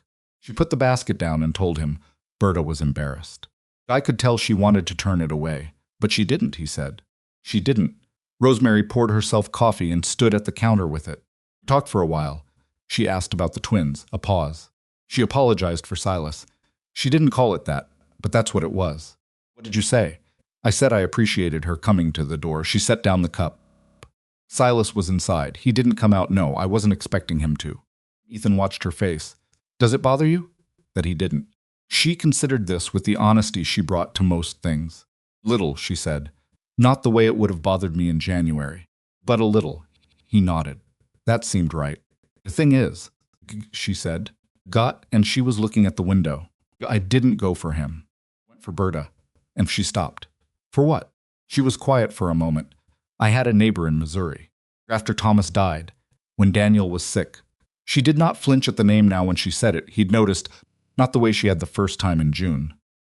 It had become a word she could carry in her mouth without it breaking her. Her husband had made things difficult for us at one point. Dispute about the property line, ugly. But when Daniel was sick, she came every other day with food. She didn't mention the dispute, and I didn't mention it. And it was never resolved, really. But she came anyway. She turned from the window. "I went because I would have wanted someone to come," she said simply. "That's all." He looked at her, standing in the kitchen of the cabin that had been his and Eleanor's, and was now theirs, the kitchen that smelled like the coffee she made stronger than he did, and the dried kale on the shelf she'd put up herself, and the particular warm animal smell of 2 toddlers who had been inside all winter, and he felt something in his chest that was not grief and not gratitude, and not the careful practical regard he'd been calling what was between them for months, because it was larger than all of those things, and had been getting larger for a long time. He didn't say it. He wasn't ready to say it in a way that would do it justice, and he'd learned that the things worth saying deserved the words that were accurate. But he looked at her, and she looked back, and something passed between them that was understood without being said, the way the most important things often are. "Sit down," she said. "I'll heat up the beans. I can do it." "Your knee." "My knee is significantly better." "It's moderately better," she said. "Sit." He sat. She heated the beans. Clara appeared from wherever she'd been and attached herself to Ethan's leg with the full commitment of a small person who had decided where she wanted to be. James came shortly after from the direction of the firewood corner, which meant he'd been cataloging it again in his methodical way. The four of them were in the kitchen in the late afternoon light. The storm over, ranch diminished but standing, road to Harlan Creek open again. Ethan sat at the table with his daughter attached to his leg, and his son, watching him with those serious eyes and the smell of beans heating on the fire.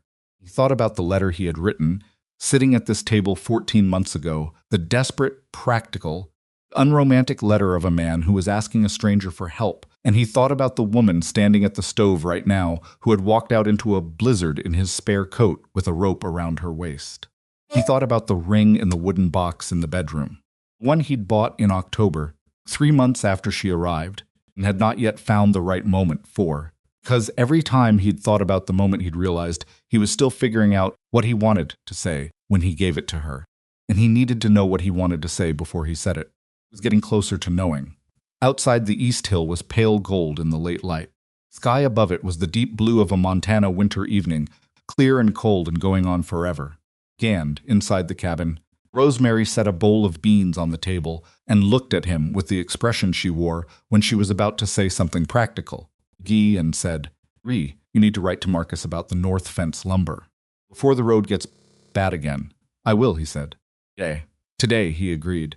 She sat across from him and began the careful management of 2 toddlers eating beans that was its own daily comedy of errors and small catastrophes, and Ethan watched her and thought, "I know what I want to say." Glee. He would wait until the moment was right. He had waited for enough things to know that the right moment was not something you manufactured. It arrived when it arrived, unannounced. The way most true things did not when you were ready for them, but when they were ready for you. The lamp came on in the window as the light outside finally gave out. The cabin held its warmth against the cold, and the evening settled around them like something that had learned, after a long time, where it belonged. The letter to Marcus about the lumber went out on a Wednesday, and Marcus sent the wood up with a hired hand the following week, along with a note that said, "In Marcus's characteristically economical style, glad you're all alive. The lumber's good pine. Don't waste it." Ethan didn't waste it.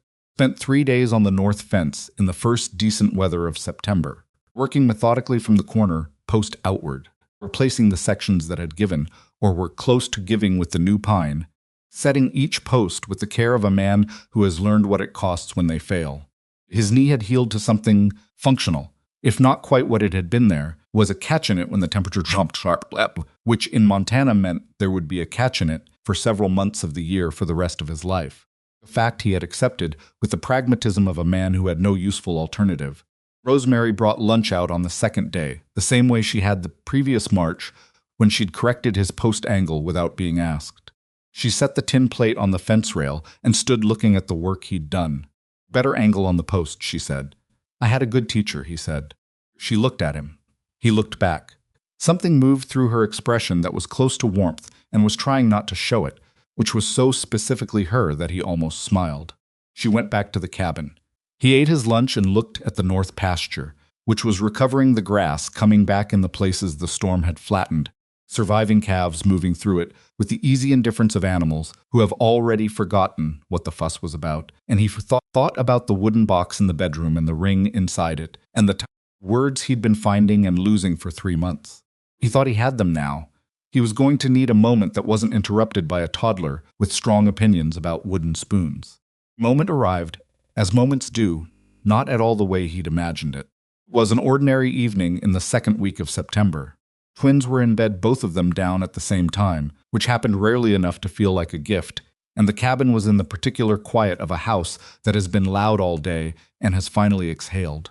Rosemary was sitting in Eleanor's chair by the fire, not darning, not doing anything, just sitting with her coffee going cool in her hands and her eyes on the middle distance. He had been watching her without intending to, the way you watch someone when they don't know they're being watched and you see something true. She looked tired, not the bone-tired of the blizzard days, not the functional exhaustion of the early months. This was a quieter kind, the tiredness of a person who has been carrying something for a long time and has put most of it down, and is only now feeling the weight of what carrying it had cost. Got up, went to the bedroom, came back with a wooden box. She heard him come back and looked up, and her eyes went to the box, And something shifted in her face recognition, and something underneath it that was more complicated. Sat down across from her. Not at the table. In the other chair, close to the fire. He held the box, but didn't open it yet. I've been trying to find the right words for this since October, he said. She waited. She was good at waiting. I'm not going to tell you this is something it isn't, he said. I'm not going to say it's the marriage either of us imagined when we were young. 'Cause it isn't. We both know what we came from and what it cost us to get here. She was very still. What I want to say, he said, and he kept his eyes on hers, because this deserved to be said directly, is that the woman I sent for and the woman who arrived were not the same person. I sent for someone to help keep my household alive. The woman who arrived walked into a blizzard to find me and didn't come back until she had me. Jaw tightened slightly. The firelight made it visible. I want to give you this properly, he said. Not because the piece of paper required it. Not because of the arrangement. Because you are. You are the reason this ranch is still standing, and those children are healthy, and I am a better father than I was a year ago. Yeah, and I've been carrying this box around for 3 months, trying to find words that were accurate enough, and I think the most accurate thing I can say is that I would like you to stay. Not because you have to, because I want you here. Open the box.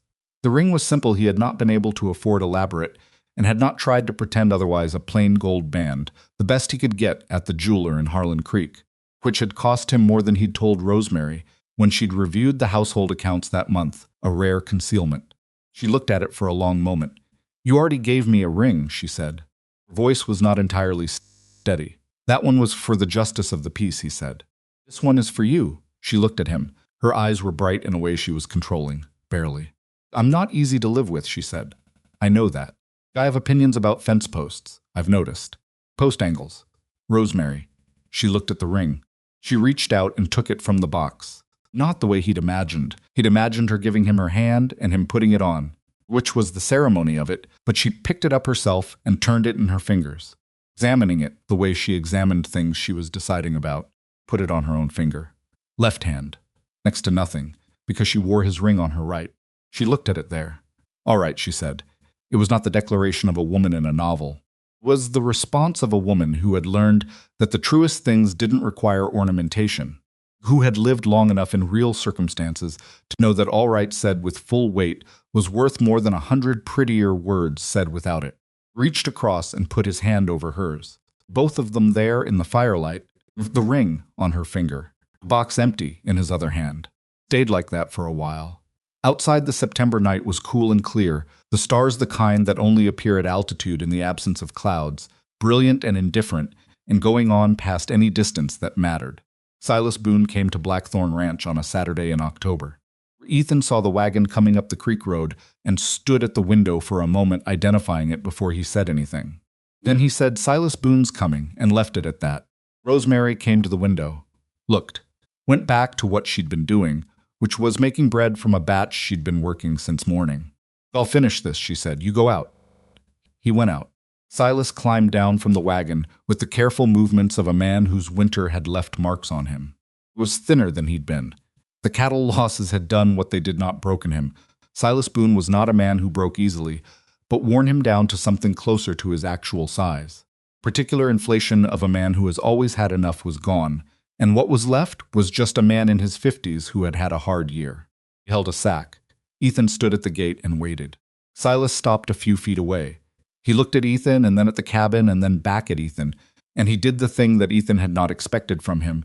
He didn't preamble it. I was wrong about her, he said. I said things I shouldn't have said.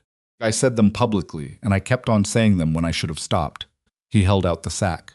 That's oats. It's not enough, but it's what I've got to spare right now. Ethan looked at the sack. He looked at Silas. There were things he could say. He had imagined this conversation in several versions over the past year, and in most of those versions he said some of them. Standing here in the October morning with the man actually in front of him, looking like what hard seasons make of people, the things he'd imagined saying felt like they belonged to an earlier version of himself, one who had needed them more. Took the sack. Come inside, he said. Silas looked like he hadn't expected that. There's coffee, Ethan said. They went inside. Rosemary looked up from the bread when they came in. She looked at Silas. Silas looked at her, and the look had none of the assessment in it that Ethan remembered from the street in December 2 years ago.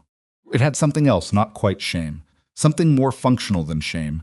The look of a man acknowledging a debt he can't fully pay, but intends to acknowledge anyway. "Mrs. Mercer," he said. "Mr. Boone," she said, "sit down. Coffee's fresh." She poured him coffee and put bread on the table, the fresh bread, still warm, which she had not needed to do, and which she did without comment. And Clara immediately appeared from the direction of the firewood corner, where she'd been conducting some investigation, saw a stranger at the table, and climbed directly onto the bench beside him, with the total social confidence of an 18-month-old who has no category for intimidating. Silas looked at her. Clara looked at him with the focused assessment she applied to new people, decided he was acceptable, and put her hand on his arm. Something happened in Silas Boone's face that Ethan had never seen there before. Something that had to do with being touched without suspicion by a small person who had no reason to offer it. "Friendly," Silas said. His voice had gone slightly rough. She's indiscriminate," Rosemary said, which was accurate, and Silas almost smiled. James appeared, assessed the situation from a distance with his characteristic deliberation, and went back to whatever he'd been doing. This was also accurate to his character. They drank coffee. Silas talked about the losses, plainly, the way men talk about things when they've stopped pretending they didn't happen. Saved 40 head from the 60 lost, which was what he had to build from. Berta was well. The ranch would survive, but the next 2 years would be lean. Rosemary listened. She asked 2 questions that were practical and useful and showed she understood cattle ranching better than Silas had apparently expected, because he looked at her when she asked them with a recalibrated expression. When he left, he paused at the door and looked at her directly. "My wife said you brought things after the storm," he said. "When we were short. Berta would have done the same," Rosemary said. "She would," he agreed. "But you didn't have cause to." Rosemary was quiet for a moment. "I had cause," she said. "Just wasn't the kind you were probably thinking of." Nodded slowly. He put on his hat. He went out. Ethan stood at the window and watched Silas's wagon go back down the creek road and thought about the year that had led to this moment, the particular accumulation of difficulty and loss and stubborn continuing that had brought 2 people who'd hurt each other's household to a table with fresh bread between them. "You didn't have to feed him," he said. "No," she agreed. She was needing the next batch.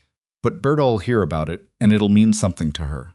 Clara liked him, which is usually a decent sign. Clara likes the barn cats. "The barn cats are good judges of character," she said. "Mostly." He turned from the window. She was at the counter with flour on her hands, and her hair coming loose from the braid, and there was nothing remarkable about the moment except that it was real, and it was theirs, and he knew it in a way he hadn't known anything in a long time. Second winter came in with considerably less drama than the first. Cold, yes. Snowfall, significant. The north fence held. Cattle losses were minor. 2 older animals who would not have survived another season regardless. Cabin was better prepared than it had ever been. The firewood stacked high in October this time. The root cellar full. The lamp oil purchased in quantity before the first hard freeze. Twins turned 2 in November and had become people in the complete sense, not just presences but personalities, fully themselves in ways that were sometimes wonderful and sometimes exhausting and never dull. Clara had developed a habit of narrating her own actions in real time, a running commentary on what she was doing and why that provided the household with a constant low-level soundtrack. James had become intensely interested in how things were built, taking apart anything he could reach and studying the pieces with the seriousness of an engineer, which was charming until it was the bread tin or the boot latch. Ethan had gotten better at being a father. Not perfect, he still went to the barn at odd hours when the interior of the cabin felt like more than he could hold, still found the active emotional labor of 2 toddlers more difficult than any physical work the ranch demanded. But he had gotten better. He knew their sounds now the way he knew the sounds of the ranch, the difference between Clara's frustrated cry and her hurt cry and the particular sound she made when she was overtired and fighting it. He knew that James ate better when he was left to eat at his own pace without commentary. He knew which songs worked at bedtime, even though he still sang them badly. And he had stopped being embarrassed about the singing, because Rosemary had told him once, without particular warmth, that the twins didn't care how it sounded, cared that it was him, and that had been the end of his self-consciousness about it. He went up to the East Hill on Sundays when the weather allowed. Sometimes Rosemary came. Not every time she had a sense for when he needed to go alone, but sometimes she would appear beside him on the path without announcement, and they would walk up together and stand for a while in whatever the weather was doing and come back down. She had not asked him to stop going. She had not made it a subject. She had simply, over time, become someone who was present in that part of his life too, which was different from intruding on it.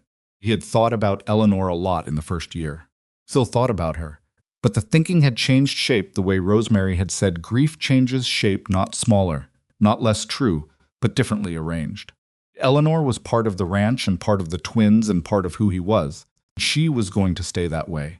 And he had stopped being afraid that acknowledging her took something from Rosemary. Because Rosemary had made clear, in the way she made most things clear, that she was not interested in competing with a dead woman and did not need him to pretend the dead woman hadn't existed. What she needed was what she'd said she needed from the beginning, a real life that was honest about what it was. He was trying to give her that. He thought he was getting closer. Moment that settled something Ethan had been carrying for most of 2 years happened in January. On a night when the cold was serious and the fire was high, and both twins had been difficult getting down. Clara, especially, who had developed a theory about bedtime that involved it being optional.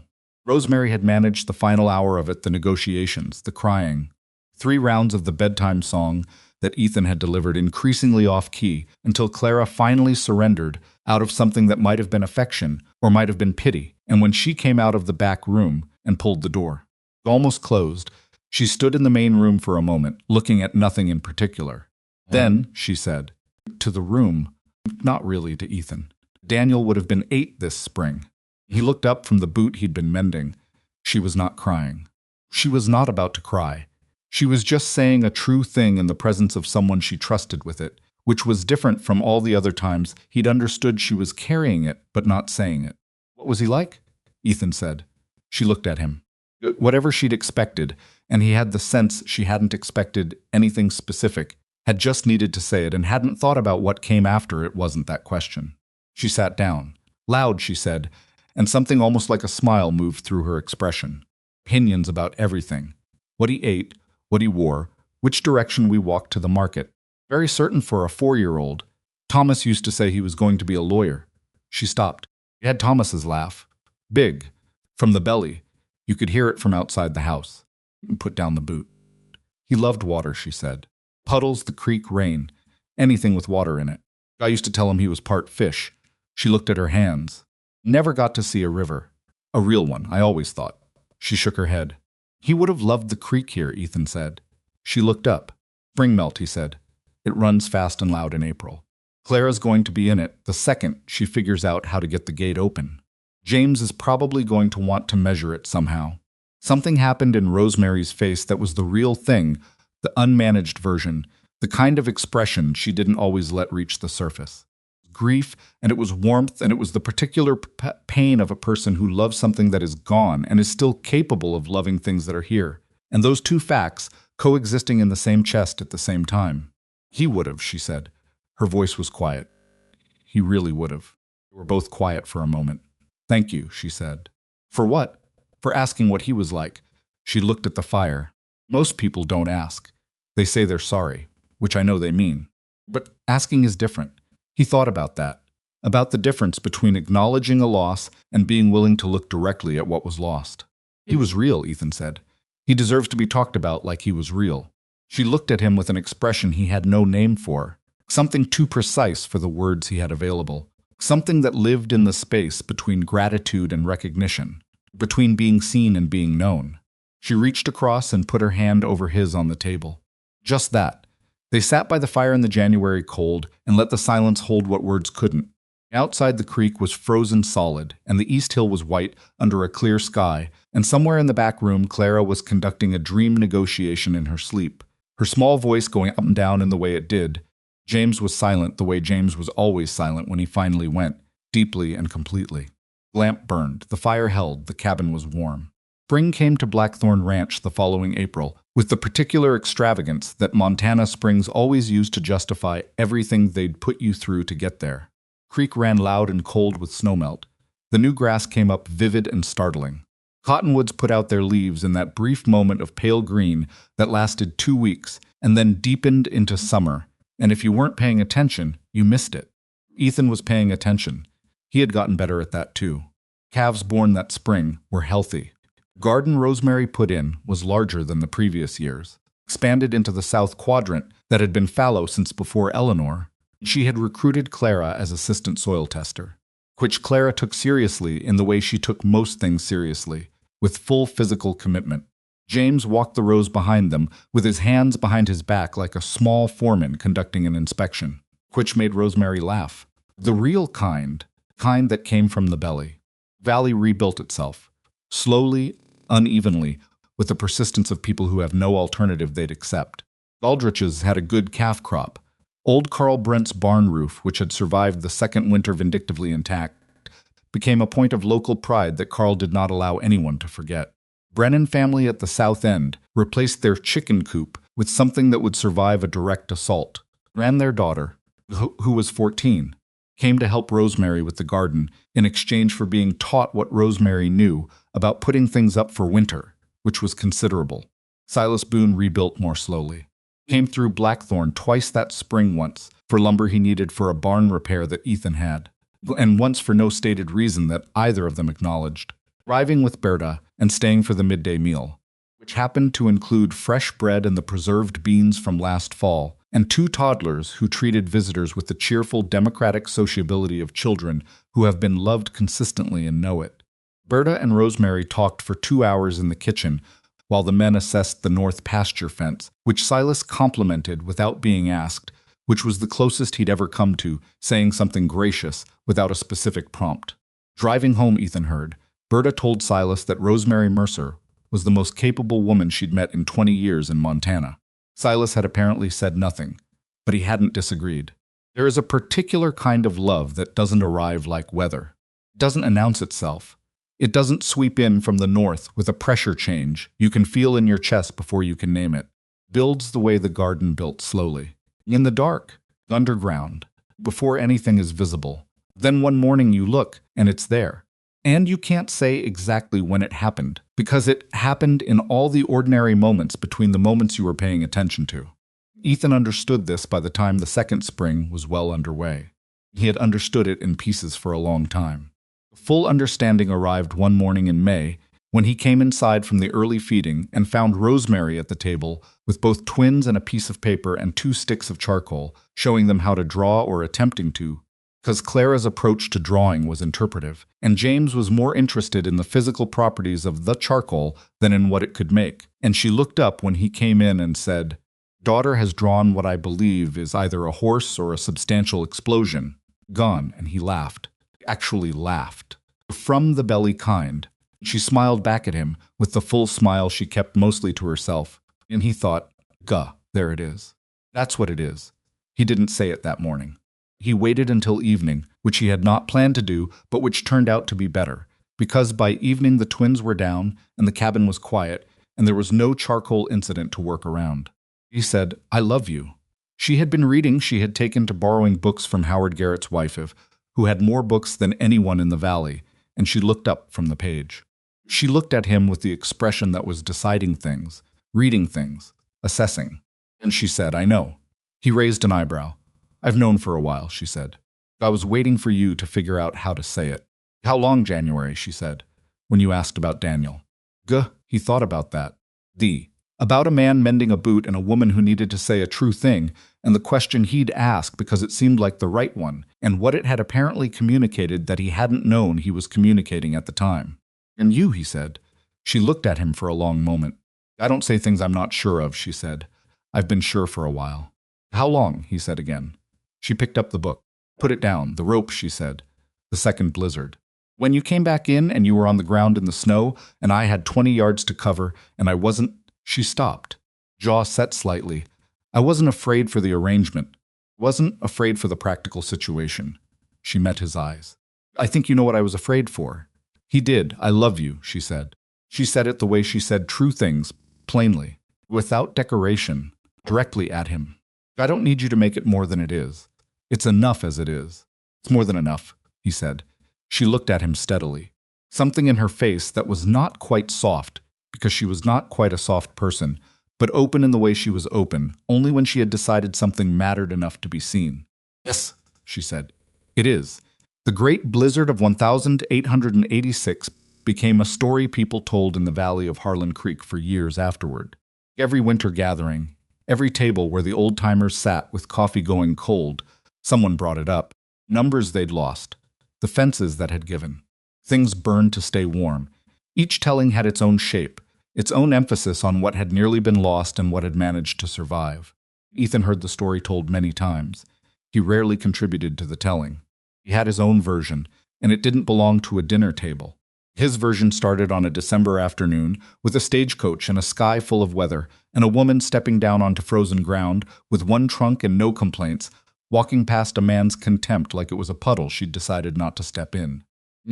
It went through the long winter of that first year, the learning and the friction and the slow accumulation of a life that neither of them had planned and both of them had built anyway, from whatever they had available, which was not much but was real. Went through the August blizzard of the following year, a rope in the dark, a woman in a spare coat who had done the math and decided the hour wasn't up but she was going anyway. Through an October afternoon with a sack of oats and fresh bread and a small child who climbed onto a stranger's bench and changed the temperature of the room. Through a January night and a name said aloud in a fire-lit kitchen, and two people sitting with the dead who were theirs, and the living who were theirs, and the understanding that you could hold both. His version of the story ended the way the best ones do, not with resolution exactly, because life in Montana didn't resolve. It continued, always with more to do and more weather coming, but with a particular morning in the May of the second spring. He was at the north fence, good pine fence that had held, and he could see the cabin from where he stood, smoke going up from the chimney, garden taking shape along the south wall, two small figures in the yard that he could identify without being able to see their faces, Clara's characteristic forward momentum walk, James's measured deliberate pace behind her.